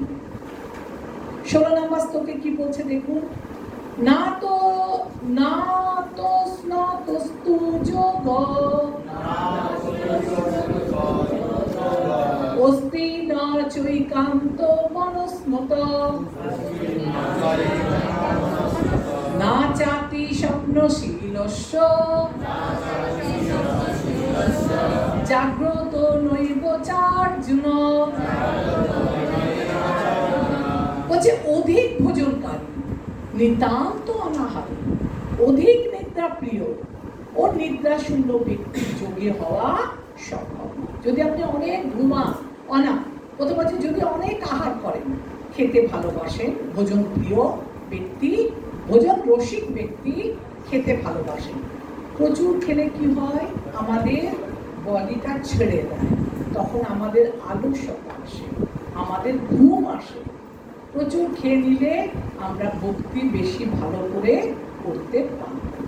দিনের বেলাও বলে যে আপনি ভরপুর পেট ভর্তি করে খাবেন না, জলের জন্য জায়গা রাখবেন, খাদ্য খেয়ে জল খাবেন হজম করার জন্য, তখন আপনার কনসেন্ট্রেটটা ঠিক থাকে। পড়ায় যদি পড়াতেও মন বসে, প্রচুর খেয়ে এবার পড়তে বসলেন, তখন আপনার ঘুম এসে যাবে। তাই বলছে অধিক ভোজনটা ভগবানের ভক্তিতে বাধা দেয়। এবার আপনি অনাহারী হয়ে থাকলেন, কিছুই খেলেন না, তাহলে গায়ে শক্তি কোথায়? হরিনাম করার জন্য তো একটা মুখ খুলতে হয়, মুখে শক্তি জাগে, তো সেটা সম্ভব না। আবার অধিক নিদ্রা প্রিয়, মিনিমাম 6 ঘন্টা ঘুমাবেন, 6 ঘন্টার অধিক ঘুমানো উচিত না। আগে তো আমার যখন আমাদের জাগতিক দৃষ্টিভঙ্গিতে, যখন স্কুল কলেজ যারা চাকরি করে না, তো আমরা এরকম ভাব করতাম যে 8 ঘন্টা স্কুল মানে জাগতিক কাজ করবে, স্কুলে চাকরি, প্রফেশনাল লাইফ, 8 ঘন্টা ভগবানের ভক্তির জন্য, নাম গান জপ শ্লোক মুখস্থ, যে একই স্টেজ, আমারও তখন শ্লোক মুখস্থ ছিল, স্কুলে পড়াচ্ছি প্রিয়েতে দুটো ক্লাসের মাঝখানে যখন তখন বসে বসে লেখা মুখস্থ করা, ওই স্টেজটা ছিল। তো 8 ঘন্টা পারমার্থিক দিকে দেবেন, 8 ঘন্টা দেবেন আপনার প্রফেশনাল দিক, আর বাকি 8 ঘন্টার মধ্যে 6 ঘন্টা আপনি ঘুমাবেন, 2 ঘন্টা মিসলেনিয়াস। কিছু থাকে না, কিছু কাজ থাকে না যেগুলো মিসলেনিয়াস, তো মিসলেনিয়াস কাজগুলোর জন্য 2 ঘন্টা, ঘুমানোর জন্য 6 ঘন্টা যথেষ্ট। আর যাদের ঘুম হয় না, সারা রাত জেগে আছে, তারও কিন্তু যোগী হতে পারে না, এটাও ভক্তির অন্তরাল। ঘুম হচ্ছে না সেটাও যেমন অন্তরাল, বেশি ঘুমাচ্ছে সেটাও ভক্তির পক্ষে ঠিক না। 17 নম্বর শ্লোক, যুক্তাহার বিহারস্য যুক্ত চেষ্টস্য কর্মসু যুক্ত স্বপ্নাববোধস্য যোগ ভবতি দুঃখঃ। যিনি পরিমিত আহার ও বিহার করেন, পরিমিত প্রয়াস করেন, যার নিদ্রা ও জাগরণ নিয়মিত, তিনি যোগ অভ্যাসের দ্বারা সমস্ত জাগতিক দুঃখের নিবৃত্তি সাধন করতে পারেন। তো আপনারা বাড়ি গিয়ে এই শ্লোক পড়ে যে যার একটা নিজের টাইম টেবিল বানাবেন। আমরাও বানিয়েছিলাম এইসব শ্লোক পড়ে বাড়িতে, যে কিভাবে আমি আমার লাইফটাকে, সাধনাটাকে বাড়াবো, কতটা জাগতিক কর্ম করবো। যারা বাড়িতে হাউস হোল্ড ওয়ার্ক করে, সেটাও তো চাকরি, বাড়ির সাংসারিক কাজ করছে, তো তাকেও 8 ঘন্টার বেশি দেওয়া উচিত না সংসারের জন্য, নিজের জন্য 8 ঘন্টা। হ্যাঁ, একদম। আর 8 না করে ওটা 6+2, 6 ঘন্টা। এর প্রভুপাদ আমাদের জন্য 6 ঘন্টা ঘুমাতে দিয়েছে, আর 2 ঘন্টা যা মিসলেনিয়াস ওয়ার্ক থাকবে সেগুলো করতে দিয়েছে। তো এগুলো ভক্তির পথে আমাদেরকে এগিয়ে নিয়ে যায়। সদা বিনিয়তম চিত্তম, সদা বিনিয়তম চিত্তম, আত্মনি এব অবতিষ্ঠতে, নিস্পৃহ সব কামেভ্যো, যুক্ত ইতি উচ্যতে তদা। যোগী যখন অনুশীলনের দ্বারা চিত্তবৃত্তির নিরোধ করেন, চিত্তবৃত্তির নিরোধ মানে মন যখন চারদিকে ঘুরে বেড়াতে চাইছে, আর যোগী কি করছে, মনটাকে কন্ট্রোল করার চেষ্টা করছে। যোগী যখন অনুশীলনের দ্বারা চিত্তবৃত্তির নিরোধ করেন এবং সমস্ত জড় কামনা বাসনা থেকে মুক্ত হয়ে আত্মাতে অবস্থান করেন, তখন তিনি যোগযুক্ত হয়েছেন বলে বলা হয়। তার মানে যোগী বাইরে গেল, আসনে বসলো, প্রত্যাহার করলো, মনটা সব থেকে সরিয়ে এনে যখন আত্মাতে মনটাকে সংযুক্ত করলো আর ভগবানের কথা চিন্তা করলো, তখন তিনি যোগে যুক্ত হয়েছেন বলে বলা হয়। যোগ সমাধি এটারও দুটো ভাগ করেছে, সমপ্রজ্ঞাত, অসমপ্রজ্ঞাত।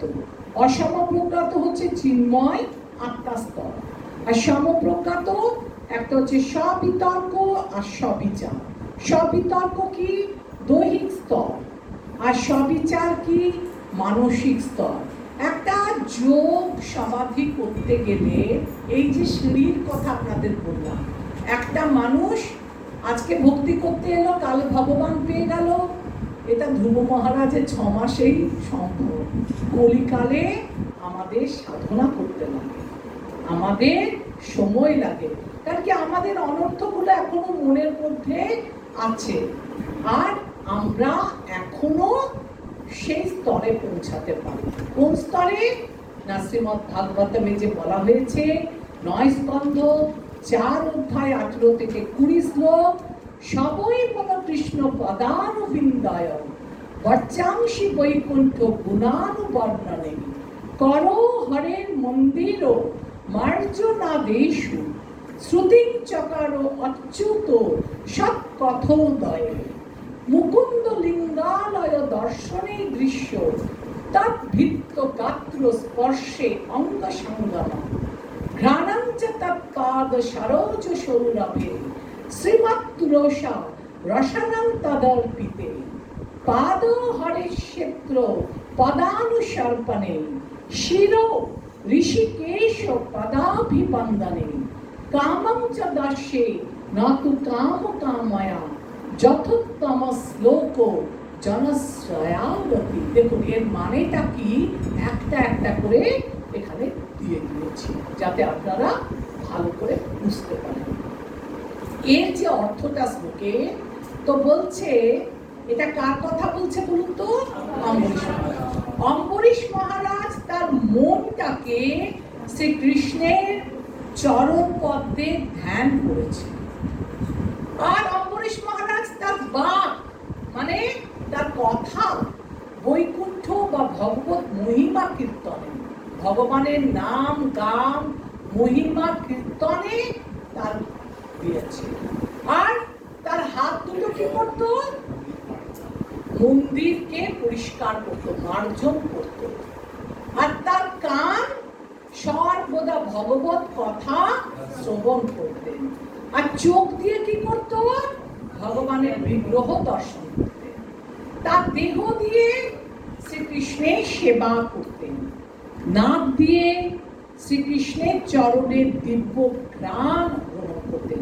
অনেক থাকে না, তুলসী পুষ্প পড়ে থাকে, সেই পুষ্পের ঘ্রাণ গ্রহণ করতেন। জিহ্বা দিয়ে সে চরণে অর্পিত তুলসীর স্বাদ গ্রহণ করতেন। আর পদ মানে পা দিয়ে মন্দির ও ধামে গমন করতেন। এই যে আমরা যাবো না কোথায়, এই বৃন্দাবনে আপনারা যাচ্ছেন, আরো কোথাও কোথাও সবাই ধাম বদ্রিকা आश्रम में, तो ये धाम गमन करने के लिए और माथा मस्तक भगवान ऋषिकेशे चरण बंदन करते, माथा दिए प्रमति निवेदन এটা কে করতে? অম্বরীশ মহারাজ। এবার দেখুন এখানে স্থির না, এগুলো কাদের কথা বলছে? আমাদের কলিকালের মানুষের কথা বলছে না, এটা যারা যোগী তাদের তাদের লক্ষণের কথা এই অধ্যায়ে বলা হচ্ছে। যথা দীপ নিবাতস্থ নিঙ্গতে সোপমাস্ত্রিত স্মৃতা যোগিনো যত চিত্তস্য যুঞ্জত যোগমাত্মনা। বায়ুশূন্য স্থানে দীপশিখা যেমন কম্পিত হয় না, চিত্তবৃত্তির নিরোধ অভ্যাসকারী যোগীর চিত্ত তেমনই ভাবে অবচলিত থাকে। দেখুন আপনারা যখন প্রদীপ জ্বালায় না, একটু হাওয়ার সামনে আসলে প্রদীপটা কি করে? নিব্ব নিব্ব নিব্ব নিব্ব দপ দপ করে। কিন্তু যখন আপনি প্রদীপের শিখাটাকে একদম যেখানে বায়ু শূন্যহীন জায়গায় নিয়ে গেলে, তখন দীপশিখাটা ফ্যানটা অফ করে দিলেই আমরা দেখি দীপশিখাটা আর কম্পিত হয়, স্থির। তেমনি যোগী তার মন, আমাদের মন এখন কেমন? আমাদের মন এখন চঞ্চল, চঞ্চল মনে কৃষ্ণ, আমাদের মন সর্বদা চঞ্চল। কিন্তু যারা যোগী তারা এই চঞ্চল মনটাকে স্থির করে এইভাবে সে ভগবানের আরাধনা করে, অবিচল থাকে, তার স্থির আর তার মন আর চঞ্চল। 20 থেকে 23 নাম্বার শ্লোকে কি বলছে দেখুন। যত্র পরমতে চিত্তাং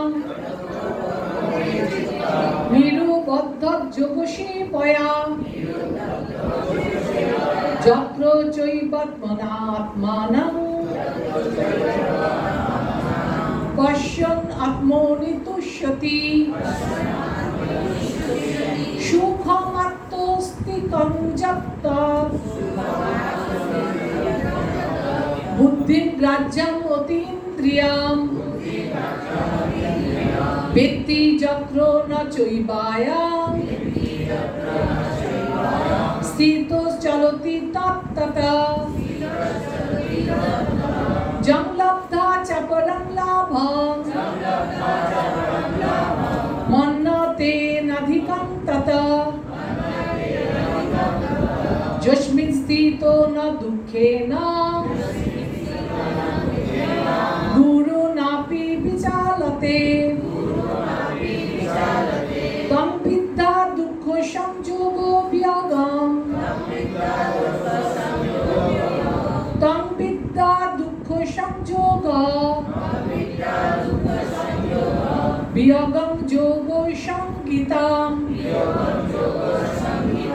অনুবাদ: যোগ অভ্যাসের ফলে যে অবস্থায় চিত্ত সম্পূর্ণরূপে জড় বিষয় থেকে প্রত্যাহিত হয়, আপনারা পড়ুন তো কেউ একজন, সেই অবস্থাকে যোগ সমাধি বলা হয়। পড়ুন এবার,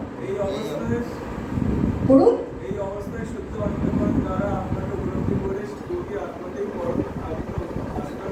হ্যাঁ, দাঁড়ান, তাহলে আমি কি দেখলাম? যে বলছে যোগ অভ্যাসের ফলে আমাদের চিত্ত যখন জড় বিষয়ের দিকে ধাবিত না হচ্ছে, সেই অবস্থাকে কি বলা হচ্ছে? যে যোগের সমাধি হচ্ছে। এবার প্রভুজি কি বললো? যে এই অবস্থায় শুদ্ধ অন্তঃকরণের দ্বারা আত্মাকে উপলব্ধি করে যোগী আত্মাতে পরম আনন্দ পাচ্ছে। সে আর বাইরের রূপরস দেখে আনন্দ পাচ্ছে না, সে আত্মাতে আনন্দ অনুভব করছে। পড়ুন। সেই আনন্দময় অবস্থায় অপ্রাকৃত ইন্দ্রিয়ের দ্বারা অপ্রাকৃত সুখ অনুভূত হয়। তখন সে কি করছে? সে অপ্রাকৃত ইন্দ্রিয় দ্বারা, কেন অপ্রাকৃত ইন্দ্রিয় বলেছে? কারণ এই ইন্দ্রিয়গুলো এখন বাইরে যাচ্ছে না, জড় ভোগ করছে না। এই ইন্দ্রিয়গুলোকে মন সম্পূর্ণরূপে কন্ট্রোল করেছে, আর বুদ্ধি মনকে কন্ট্রোল করেছে। আর এরা এখন সবাই ভগবানের ঐশ্বর্য রূপ দেখে প্রচুর আনন্দ সুখ অনুভূত করছে। পড়ুন। এই আনন্দময় অবস্থা অপ্রাকৃত দ্বারা অপ্রাকৃত সুখ অনুভূত হয়। এই পারমাত্মিক চেতনায় অবস্থিত হলে যোগী আর আধ্যাত্মিক জ্ঞান জ্ঞান থেকে বিচলিত হয় এবং তখন আর অন্য কোনো কিছু লাভই এর থেকে অধিক বলে মনে হয়। এই অবস্থায় চরম বিপর্যয়ের চিত্ত বিচলিত হয়। জড় জগতের জনিত সমস্ত দুঃখ থেকে এবার যোগীরা নিজের হৃদয়ের ভেতর পরমাত্মাকে দেখে যে আনন্দ লাভ করছে সেটা সেটা এত ভালো, এত উৎকৃষ্ট, মানে যে চরম বিপত্তিক অবস্থা তো চারপাশে যা ঘটে যাক তাতে তার কিছু আসে না। সে নিজের মধ্যেই আপনাদের মনে আছে স্থিতপ্রজ্ঞ ব্যক্তি পড়িয়েছিলাম আপনাদের ওই দ্বিতীয় অধ্যায়ে, তার যে বৈশিষ্ট্যগুলো ছিল সে তখন নিজের মধ্যেই আনন্দ সুখ ভগবানের ভক্তি সে লাভ করতে থাকে। 24 নম্বর শ্লোক, স্বনিশ্চয়েন যুক্তব্য যোগ অনির্বিন্ন চেতসা সংকল্প প্রভবান কামাং তক্তা সর্বান অশেষত মনসৈবেন্দ্রিয় গ্রামা বিনিয়ম্য সমন্তত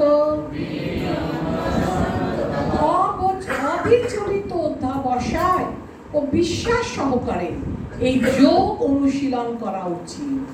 সংকল্পজাত সমস্ত কামনা সম্পূর্ণরূপে ত্যাগ করে মনের দ্বারা ইন্দ্রিয়গুলিকে সব দিক থেকে নিয়ন্ত্রিত করা কর্তব্য। তাহলে আমরা কি দেখলাম? যে এই যে যোগ, এই যোগটা যখন আপনার অনুশীলন করবেন তখন আপনার মন অবিচলিত থাকা, অধ্যবসায় আর বিশ্বাস থাকা অতি প্রয়োজনীয়। জীবাত্মা নিজে প্রথমে চেষ্টা করে, আর জীবের প্রচেষ্টা আর ভগবানের অনুমোদন, এই দুটো যখন আমরা পেয়ে যাব তখন ভগবান কি করে? তখন সেই জীব যে কাজ করে সেটাই সাফল্য মণ্ডিত হয়। আপনাদের একটা এক্সাম্পল দিলাম যে মা যশোদা যতবার বাঁধছে নন্দ বাবাকে দড়ি দিয়ে দাম বন্ধন, ততবার 2 আঙ্গুল ছোট হচ্ছে। 1 আঙ্গুল মানে মা যশোদার প্রয়াস, 2 আঙ্গুল মানে ভগবানের অনুমোদন। ভগবান বলল আমার মাকে আর কষ্ট দেব না। মা সারাদিন ধরে আমাকে দড়ি বেঁধেছে, বেঁধে একদম ঘেমে একাকার, চুল খুলে গেছে, চুল আলু থালু, এত কষ্ট আর মাকে দেব না। মায়ের প্রচেষ্টা দেখে, মায়ের ভক্তি দেখে কি করলো? বালকৃষ্ণ মাকে অনুমোদন করলেন, মাকে কৃপা করলেন, আর এই কৃপার মাধ্যমে মা যশোদা তখন দাম বন্ধনে দড়িটা বাঁধতে পারলেন। তাই আমরা এই কাজ করব, ওই কাজ করব, সেই কাজ করব, অনেক কিছু ভাবি, কিন্তু যতক্ষণ পর্যন্ত না ভগবানের অনুমোদন না পাচ্ছি ততক্ষণ আমরা কাজে কোনো মতেই এগোতে পারব না। 25 নম্বর শ্লোকে দেখুন, শনৈ শনৈ রূপরমেদা শনৈ শনৈ উপরমেদ বুদ্ধা ধৃতি গৃহীতয়া আত্মসংস্থম মনোকৃত্তা ন কিঞ্চিদপি চিন্তয়েৎ। ধৈর্যযুক্ত মনকে ধীরে ধীরে আত্মাতে স্থির করে এবং অন্য কোনো কিছু চিন্তা না করে সমাধিস্থ করতে হয়। এটা কাদের কথা বলেছে? যারা যোগী, তারা এই পন্থায় অবলম্বন করে নিজেরা যোগে সমাধিস্থ হয়। এবার দেখুন, যত যত নিশ্চলপি মনো চঞ্চলমাস্থিরাম তত তত নিয়ম এতাৎ আত্মনি এব বশং নয়েৎ। চঞ্চল ও অস্থির মন যে যে বিষয়ে ধাবিত হয় সেই সেই বিষয় থেকে নিবৃত্ত করে আত্মার বশে আনতে হবে। তার মানে চঞ্চল মন প্রথমেই বশ হয় না, প্রথমে মনকে কন্ট্রোল করতে হয়। আপনারা প্রথমে পড়লেন, মন যদি আমাদের বশে থাকে তাহলে মন আমাদের কি হয়ে গেল? বন্ধু। আর মন যদি আমাদের বশে না থাকে তাহলে মন আমাদের কি হলো? শত্রু। তাহলে ধীরে ধীরে এই চঞ্চল মনকে, অস্থির মনকে, যে বিভিন্ন বিষয়ের দিকে চলে যাচ্ছে, তাকে ধীরে ধীরে বিষয় থেকে নিবৃত্ত করে আত্মার বশে আনতে হবে। এই যে আপনাদের বললাম মন আর আত্মা কিরকম। গোস্বামীরা কি করে? গোস্বামী তার মনকে সংযত করে। কেমন?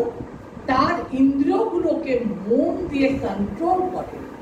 গোস্বামী শব্দের অর্থ কি? গো শব্দের অর্থ ইন্দ্রিয়, আর স্বামী শব্দের অর্থ প্রভু। যে তার ইন্দ্রিয়ের প্রভু, অর্থাৎ যে তার ইন্দ্রিয়গুলোর প্রভুত্ব করে, ইন্দ্রিয়গুলোকে প্রভুত্ব করে।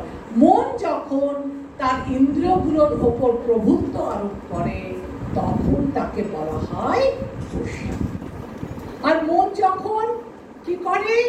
মন যখন ইন্দ্রিয়গুলোকে দমন করতে পারে না, মন যখন আত্মা যখন মনকে দিয়ে কি করাতে পারে না, ইন্দ্রিয়গুলোকে দমন করাতে পারে না, বুদ্ধি দিয়ে মনকে কন্ট্রোল করতে পারে না, তখন সেই ব্যক্তি হয়ে যায় গোদাস। অর্থাৎ ইন্দ্রিয় যা বলবে তাই করবে। গো মানে ইন্দ্রিয়। সে সৎকর্ম করবে, সে পাপ কর্ম করবে, অসৎ কর্ম করবে। তাই এই গোদাস থেকে যোগীরা মনকে ধীরে ধীরে গোস্বামীতে উন্নীত করে। এবার দেখুন কি বলছে। প্রশান্ত মনসংহীনা যোগিনাম সুখমুত্তমম উপৈতি শান্ত রজসাং ব্রহ্মভূতং কল্মষাং। ব্রহ্মভাব সম্পন্ন প্রশান্ত চিত্ত, রজগুণ প্রশমিত ও নিষ্পাপ হয়ে যার মন আমাতে নিবিষ্ট হয়েছে তিনি পরম সুখ প্রাপ্ত হয়েছেন। তাহলে পরম সুখ প্রাপ্ত হতে গেলে কি কি প্রয়োজন? না, তার মন প্রাণ দিয়ে, এই যে আপনারা আগে শ্লোকে পড়ে গেলেন যে যোগীরা যেভাবে কি করে, নিজের মন প্রাণ ঢেলে ভগবানের চিন্তা করে, তারা সত রজ তম এই সব তিনটে গুণের ঊর্ধ্বে গিয়ে শুদ্ধ সত্যে পৌঁছায়। এদের মনে আর তখন কোনো পাপ থাকে না। এরাই ভগবানকে প্রাপ্ত হয়ে পরম সুখ লাভ করে। 28 নম্বর শ্লোকে বলছে যুঞ্জানে বংশদাত্মানাং যোগী বিগত কলমশ সুখেন ব্রহ্ম সংস্পর্শ অত্যন্তম সুখমস্নুতে। এইভাবে আত্মসংযমী যোগী জড়জগতের সমস্ত কলুষ থেকে মুক্ত হয়ে ব্রহ্ম সংস্পর্শ রূপ পরম সুখ আস্বাদন করে। যখন যোগী আত্মসংযম করে সম্পূর্ণরূপে হৃদয়ে ভগবানকে দর্শন করে, তখন এই জড়জগতের কলুষতা আর তাকে স্পর্শ করতে পারে না। সর্বভূত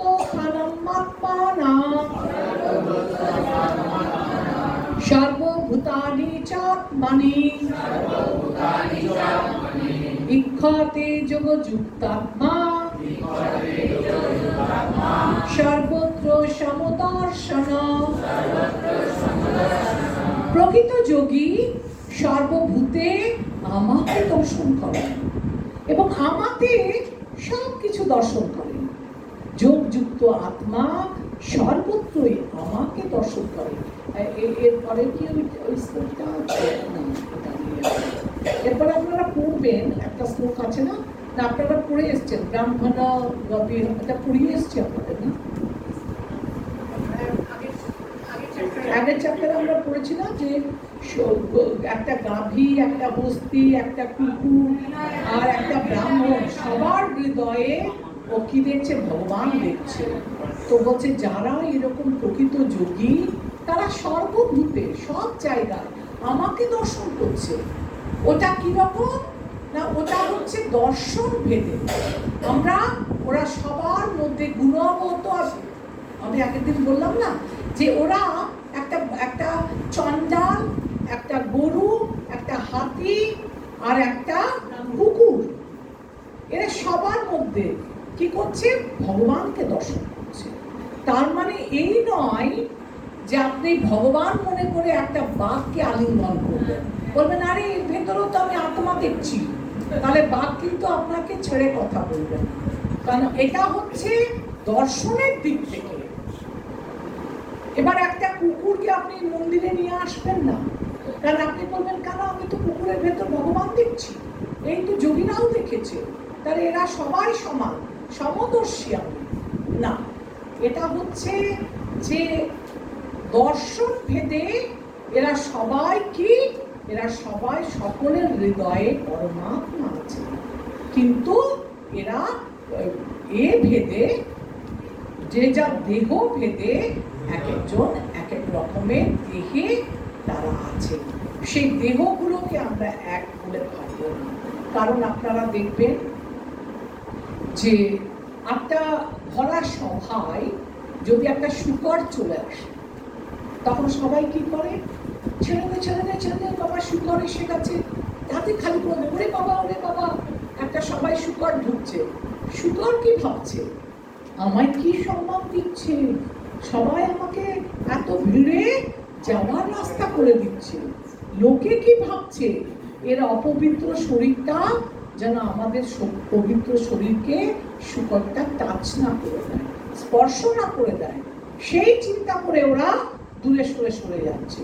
আর শূকর ভাবছে দেখো আমাকে কত সম্মান জানাচ্ছে। তো এই যে ভগবানের ভেতর ভগবানকে দর্শন করে যোগীরা খুব আনন্দ পাচ্ছে, কারণ এই সমস্ত বিশ্বকে ভগবানের ভেতর দেখছে, আনন্দ পাচ্ছে। আর এরা সর্বভূতে ভগবানকে দর্শন করছে। যো মাং পশ্যতি সর্বত্র সর্বং চ ময়ি পশ্যতি তস্যাহং ন প্রণশ্যামি স চ মে ন প্রণশ্যতি। যিনি সর্বত্র আমাকে দর্শন করেন এবং আমাতেই সমস্ত বস্তু দর্শন করেন, আমি কখনো তার দৃষ্টির অগোচর হই না এবং তিনিও আমার দৃষ্টির অগোচর। দেখুন, আপনারা পড়বেন, আসবে আপনাদের গীতা, যখন অর্জুন বলেছিল আমি তোমার বিশ্বরূপ দর্শন করতে চাই, ভগবান তখন তাকে আমাদের প্রতিনিধি হয়ে অর্জুন বিশ্বরূপ দর্শন করে। অর্জুনের বিশ্বরূপ দর্শন করার ইচ্ছা ছিল না, কিন্তু কালের প্রবাহে কেউ যদি বলে আমি ভগবান, তাহলে যেন আমরা বলি তুমি ভগবান, তাহলে তুমি তোমার বিশ্বরূপ দর্শন করো, দেখি তুমি কেমন ভগবান। অনেকে বলে না যে ভগবান তো কত বিয়ে করেছে, ভগবান এত কত কত ভগবানের পত্নী আছে 16,108 জন। তাহলে আমরা বিয়ে করলেই খারাপ, আর ভগবান বিয়ে করলে সেটা হয়ে গেল লীলা, আর আমরা বিয়ে করলেই সেটা হয়ে গেল অধর্ম, কি লাভ? তখন বলছেন না, আপনি ভগবানকে এত বিয়ে করতে দেখেছেন, রাসলীলা করতে দেখেছেন, কিন্তু ভগবান যে কড়ি আঙ্গুল দিয়ে গোবর্ধন পর্বত 7 দিন তুলেছে, আপনি গোবর্ধন পর্বত ছেড়ে দিলাম, একটা বইকেও আঙ্গুল দিয়ে ঘন্টা 2 ধরে রাখতে পারবেন না। ভগবান সর্বক্ষেত্রে বিভু, আমরা হচ্ছি অনুগামী। আমরা গতকাল কি খেয়েছিলাম বলুন তো প্রভুজি? কালকে আপনি লাঞ্চে কি প্রসাদ পেয়েছিলেন? আপনি বলুন, লাঞ্চে কি পেয়েছিলেন?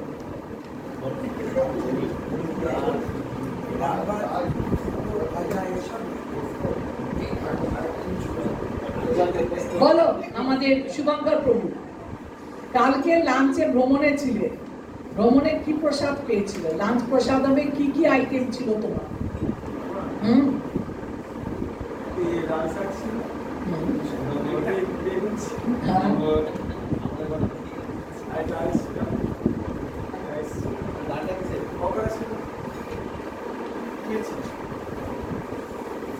তাহলে আমরা গতকালে কি খেয়েছি সেটা মনে করতে আমাদের একটু চিন্তা করতে হচ্ছে, তাই না?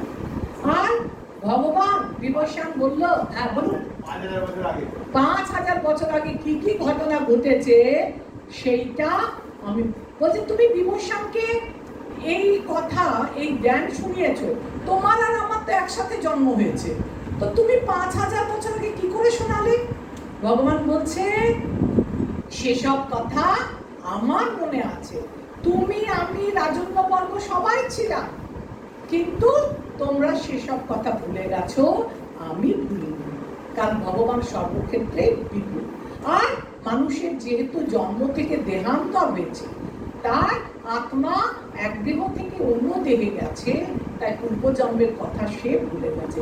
পূর্বজন্মের কথা ভুলে যাও, আমাদের কাল পরশু কি হয়েছে ঘরে সেটা মনে করতে গেলেও আমাদেরকে চিন্তা করতে হয় যে আমাদের পরশু রাত্রে কি খাবার পেলাম, চিন্তা করে করে আমাদের করতে হয়।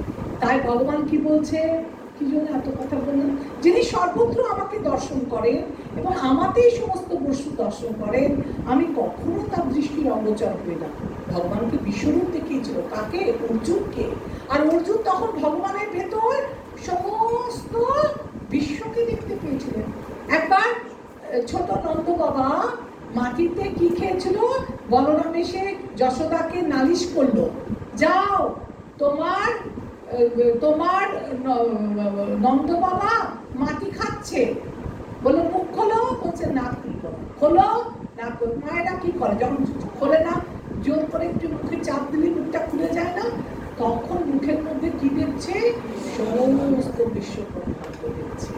তো বলছে যিনি সর্বত্র আমাকে দর্শন করে আর আমাকেই সমস্ত বস্তু দর্শন করে, আমি কখনো তার দৃষ্টির অগোচর করি না, এবং তিনিও কখনো আমার দৃষ্টির অগোচর হন।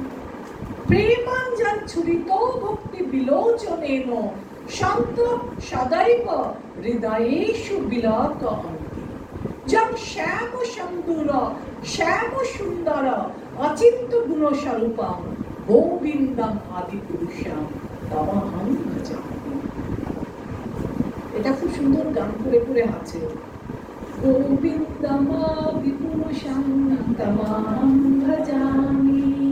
আর এই যে কি বলে এটা, ব্রহ্ম সংহিতাটা, এটা খুব সুন্দর, এটা গানের মাধ্যমে করে করে বলছে প্রেমাঞ্জন দ্বারা রঞ্জিত ভক্তি চক্ষু বিশিষ্ট সাধুরা যে অচিন্ত গুণ সম্পন্ন শ্যাম ও সুন্দর শ্রীকৃষ্ণকে হৃদয়ে অবলোকন করেন, সে আদি পুরুষ গোবিন্দকে আমি ভজনা করি।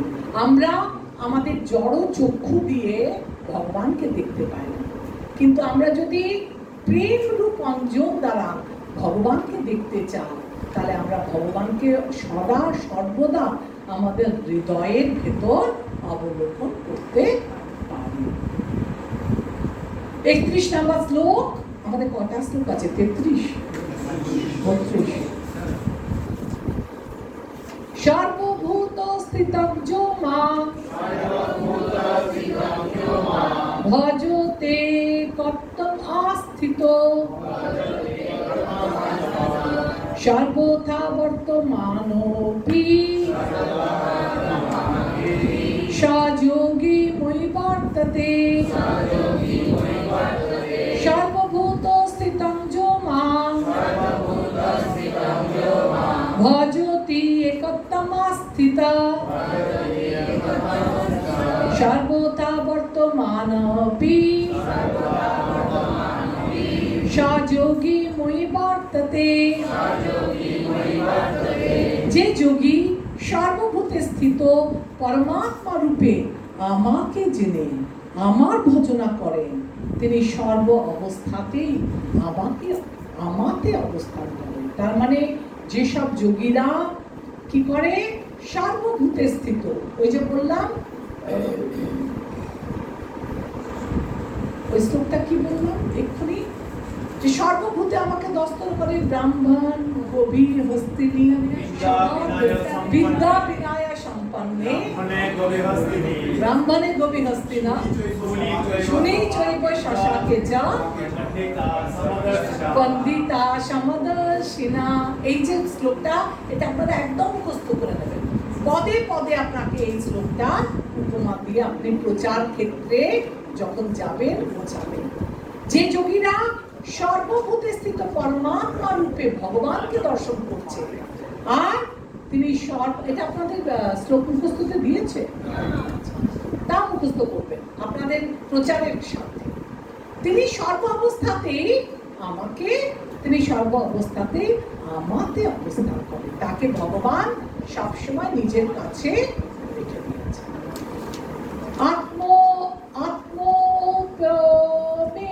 সর্বত্র সমং পশ্যতি অর্জুন সুখং বা যদি বা দুঃখং সযোগী পরম মতা।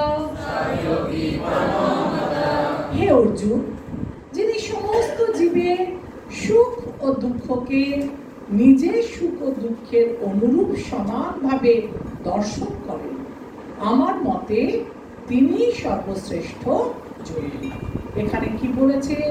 যে যে জীবের সুখ দুঃখকে নিজের সুখ দুঃখ অনুরূপ সমানভাবে দর্শন করেন, যে তিনি হচ্ছেন আমার মতে সর্বশ্রেষ্ঠ যোগী।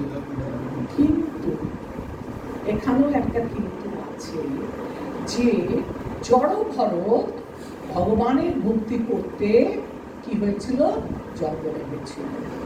আর ধ্যান করার পূর্ব মুহূর্তে কার দুঃখ দেখেছিল?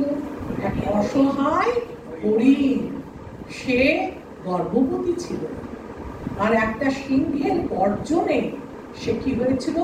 জলে ঝাঁপ দিয়েছিল, আর জলে ঝাঁপ দিয়ে সে মৃত্যুবরণ করেছিল। কিন্তু তার সদ্যজাত হরিণ শাবকটিকে করুণায় আক্রান্ত দেখে, ওই বিপদগ্রস্ত অবস্থায় দেখে ভরতরাজ পারেনি ধ্যানে বসে থাকতে, সে তাকে রক্ষা করেছিল আর পুত্রবৎ তার দেখাশোনা করেছিল। সেক্ষেত্রে তাকে কিন্তু সে ভগবদ্ধামে যেতে পারেনি, তাকে পুনরায় মৃত্যুর সময় সে কি করেছিল? অন্তকালে চ মামেব শরণং মুক্তা কলে বরম যো প্রয়াতি মদ ভাবম জাতি নাস্তত্র সংশয়। বলছে অন্তিম সময়ে যে যে ভাব নিয়ে মৃত্যুবরণ করে, যে আমাকে স্মরণ করে মৃত্যুবরণ করে, সে অবশ্যই আমার কাছে ফিরে আসবে। কিন্তু জম জম পাপি শরণং ভাবম ত্যাজো তন্তে কালে বরম, যারা যে ভাব নিয়ে মৃত্যুর সময় মৃত্যুবরণ করবে, তাং তামে বৈতি করতেও সদা তদ্ভাব ভাবিত। অর্থাৎ এই যে ভরতরাজ মৃত্যুর সময় সে তার হরিণের কথা চিন্তা করে মৃত্যুবরণ করেছিল। তার মৃত্যুর পর তাকে হরিণ শরীরে পুনরায় এই পৃথিবীতে ফিরে আসতে হয়েছিল। তো আপনাদের আজকের 32 নম্বর শ্লোক পর্যন্তই। আর একটা দিন আমি 33 থেকে আপনাদের 47 পর্যন্ত পড়াবো। এই 33 থেকে 47 পর্যন্ত আপনারা যারা পরে এসেছেন তারা দেখবেন, এক মিনিট, তো আপনারা পরের দিন 33 থেকে 36 আপনারা দেখবেন অর্জুন প্রশ্ন করছে, এই যে যোগীরা মনকে কন্ট্রোল করছে এত শক্তভাবে, এটা ইজ ইট পসিবল? এই কলিকালের মানুষ তো পসিবলই না।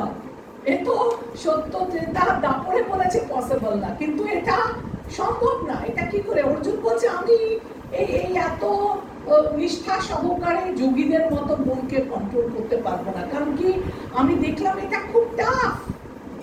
এই মনকে কন্ট্রোল করা এত সোজা নয়। একটা বায়ুকে কন্ট্রোল করা সোজা, কিন্তু মন, তখন কি করে মন কন্ট্রোল করব? 33, 34, 35, 36 আমরা মনকে কিভাবে, হাউ টু কন্ট্রোল মাইন্ড, মন কিভাবে নিয়ন্ত্রণ করবে, এটা পড়াবো। আর 37 থেকে 45 শ্লোকে আমরা পড়াবো যোগভ্রষ্ট যোগীর গতি। যারা যোগ থেকে এত সুন্দরভাবে যোগ করছে, করতে করতে যোগভ্রষ্ট হয়ে গেল। বিশ্বামিত্র মুনি খুব সুন্দরভাবে ভগবানের তপস্যা করছিলেন, কিন্তু সামান্য মেনকার নৃত্যতে তার যোগভ্রষ্ট হলেও এদের গতি কি, এরা কি করবে, পরবর্তী কি জীবন পাবে, এটা নিয়েও আমরা আলোচনা করব 37 থেকে 45 নম্বর শ্লোকে। আর শেষ শ্লোক 46 আর 47, আমার মনে হয় 47টা আপনাদের আছে নাকি মুখস্থ? এই শ্লোকটা হচ্ছে কারা সর্বশ্রেষ্ঠ যোগী। শুধু যোগী না, এখানে যোগ করে দিয়েছে তার সঙ্গে ভক্তি। কারণ যে কোনো যোগী আপনি যান, অন্তিমে আপনাকে কোথায় শেষ? ভক্তি যোগে আপনার শেষ করবে। ভক্তি যোগটা কি? যখন আপনি সমস্ত ইন্দ্রিয় দিয়ে ভগবানের সেবা করবেন, আছে ভক্তির অনেকগুলো শ্লোক আছে এই মধ্যে, তখন আপনি যথার্থ ভগবানের আরাধনা করবেন, ভগবানের ভক্তি আপনি করতে পারবেন। ভক্তি যোগকে কেন্দ্রই হচ্ছে ভক্তি যোগের শেষ কথা। এটা কি হলো? ভুলে গেল কথা।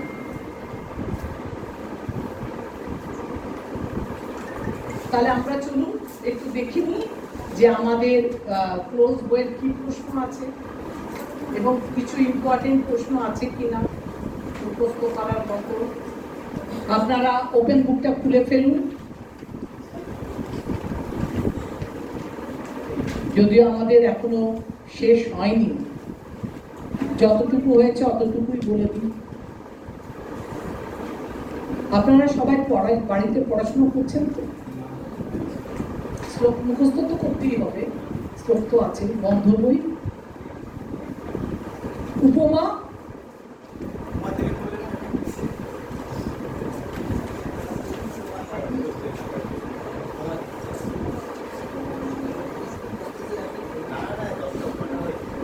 আজকে 6 পড়িয়েছিলাম। হ্যাঁ বলুন, মন কখন সেরা বন্ধু এবং মন কখন সবচেয়ে বড় শত্রু হয়? বলুন।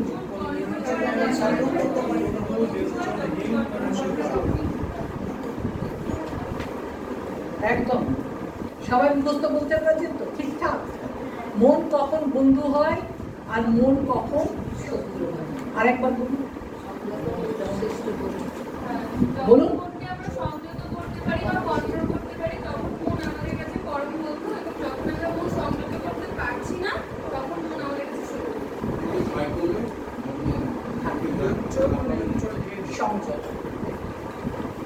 আচ্ছা, একাকী এবং সূচদে সেটা আছে 58 নম্বরে।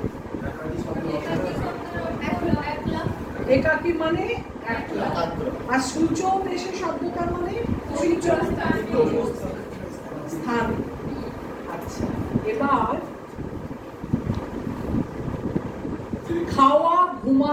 রক্ষা করা এবং মিলনের অপচয়ের ফলাফল কি? জড়জাগতিক ক্লেশ ভোগ করা।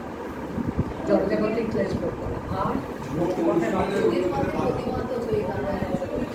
জগজাগতিক ক্লেশ থাকে না, আর ভক্তির পথে যুক্ত শব্দটার অর্থ কি?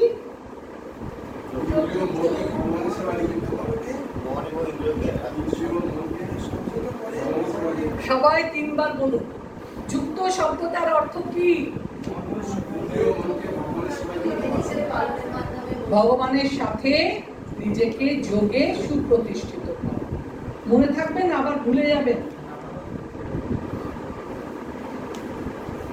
শুভঙ্কর, কি বললাম প্রভুজি? বলুন তো, যুক্ত শব্দটার অর্থ কি? যুক্ত হচ্ছে ভগবানের সঙ্গে আমরা যখন যুক্ত হব, তাহলে যোগ করা, সঠিক দৃঢ় বিশ্বাস এবং বুদ্ধি। আচ্ছা, এটা তো প্রত্যাহার। যোগে সুপ্রতিষ্ঠিত হওয়া। প্রত্যাহারের ইংরেজি, আচ্ছা, প্রত্যাহার মানে কি?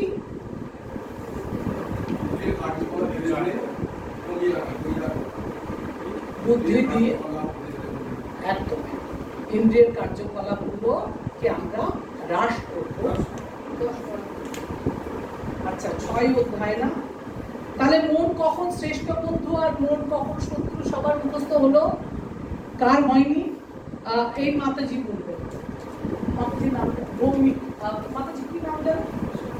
হ্যাঁ, সঞ্চিতা মাতাজি। মন কখন বন্ধু আর কখন শত্রু?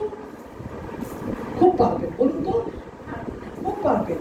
মন কখন বন্ধু হয়? যখন মন আমাদের। আর মন কখন শত্রু হলো? সংযত যখন আপনি করতে পারেন। মনে থাকবে তো? রেগে যায় না যখন আপনি সংযত করতে পারবেন, মন শত্রু। যোগ শব্দটার অর্থ কি? এখনই তো বললো শুভঙ্কর প্রভুজি। যোগ শব্দটার অর্থ, মাতাজি, যোগ শব্দটার অর্থ কি?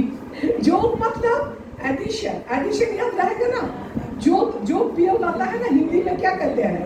जोग को क्या कहते हैं हिंदी में?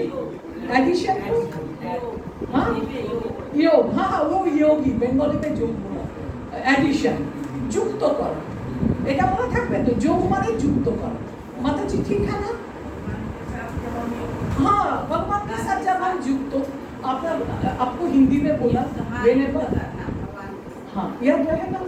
माताजी से कौन गई? जोग का क्या बोला?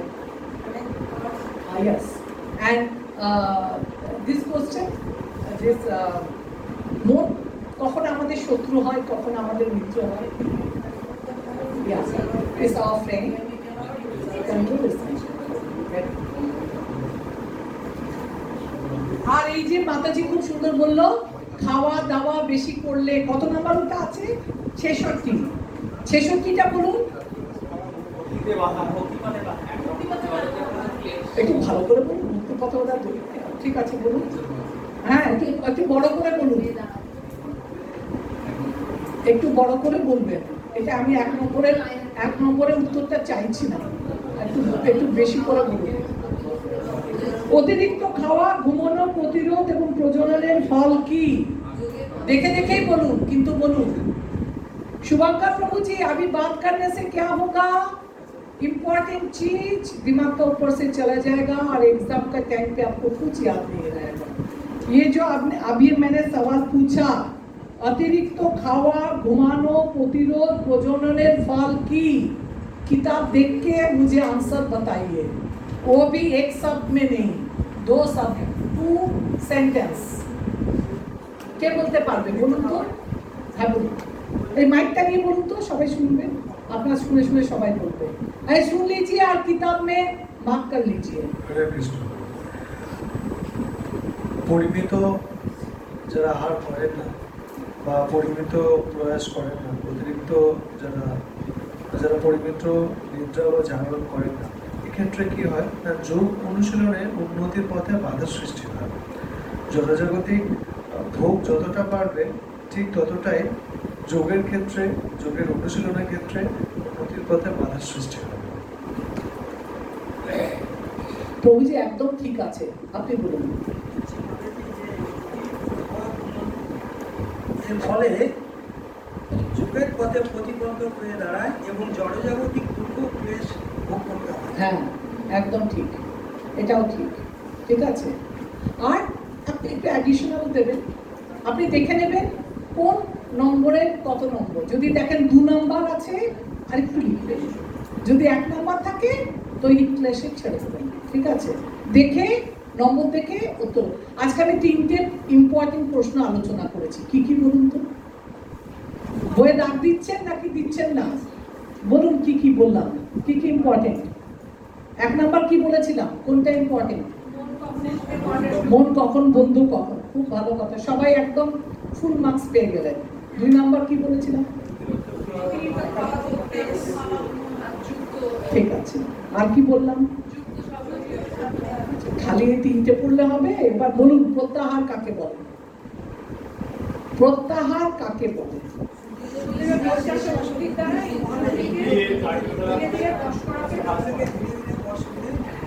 ঠিক আছে, ঠিক আছে। আর কিছু আজকে আমাদের পড়ানোর মধ্যে ছিল, কৃষের প্রতি আকৃষ্ট হয়ে যোগীরা উপযুক্ত অবস্থায় পৌঁছাতে পারে না। 6-23। যদি জড় বিষয়ানন্দ ভোগ তথা যোগের আনুষঙ্গিক উপলব্ধির প্রতি আকৃষ্ট থাকে, তখন সে যোগের যথার্থ সিদ্ধি লাভ করতে পারে না, তথা যোগের উপযুক্ত অবস্থায় পৌঁছতে পারে। যোগীরা যদি নিজের যোগ না করে ওই পারিপার্শ্বিকের উপর বেশি ধ্যান দেয় তাহলে হবে। ঠিক আছে, এইগুলো যতগুলো আজকে আমি আলোচনা করলাম, যেগুলো ইম্পর্টেন্ট বললাম, ভালো করে বললাম। কি 2টো সেন্টেন্স মিনিমাম, 2টো সেন্টেন্স লিখলেই হবে। আর যেগুলো 1 নাম্বারে থাকবে সেগুলো একটা সেন্টেন্স, আবার কিছুগুলো একটা ওয়ার্ড। যদি আপনাকে বলি যে কত বছর আগে কি হয়েছিল, হ্যাঁ একটা প্রশ্ন ছিল না যে কত বছর আগে আপনাদের কোশ্চেন, ওটা তো আপনাকে একটা ওয়ার্ডই হয়ে যায়। কত জানো প্রশ্নটা?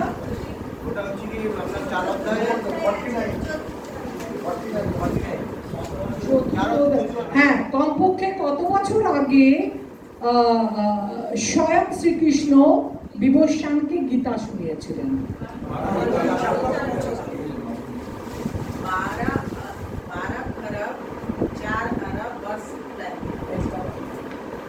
এই যে মাতাজি কি বলে, কি বললাম আমি? চলো বই দাগ দাও। 4 অধ্যায় 49 কোশ্চেনটা। মাতাজি ওর বইয়ে উত্তরটা লিখে দাও তো, মাতাজি তখন ওটা মুখস্থ করে নেবে। পেন্সিল দিয়ে পেন দিয়ে লিখে দাও বইয়ের উত্তরটা। হ্যাঁ, মুখস্থ করেছি? ছবি তুলে হবে, আমার উত্তরটা লিখে রাখো মাতাজি। ঠিক আছে প্রভুজি, আজকে এত দূর অবধি, ঠিক আছে। আর আগের দিনের ক্লাসে আমি এটা শেষ করব। আর 19th খুব সুন্দর করে শ্লোক মুখস্থ করে আসুন আপনারা সবাই। আর শেষ 1 ঘন্টা আমি রিভিশন করব।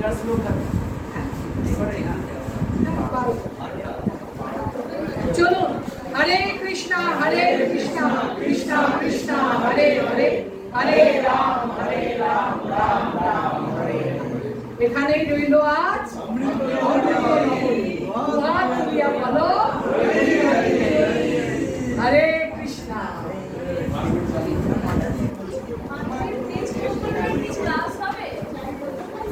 না, এই মঙ্গলবারের কথা ছেড়ে দিই, এখন শুক্রবারের কথা ছিল।